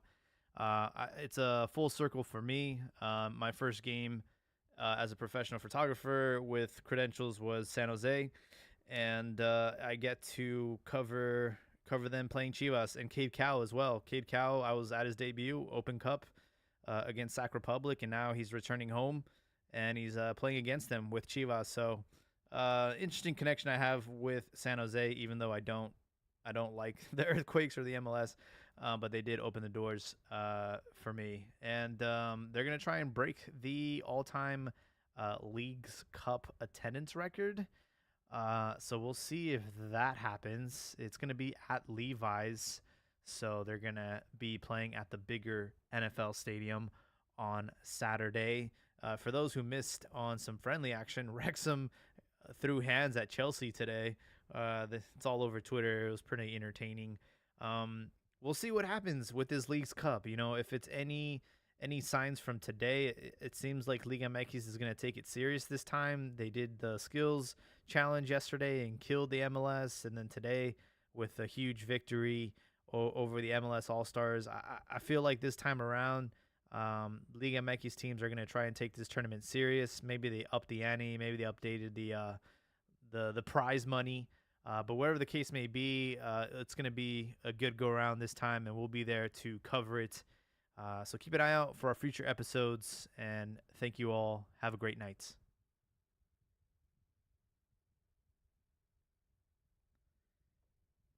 YouTube, always the last ones here. Thank you guys for joining us tonight. We'll catch you on the next one.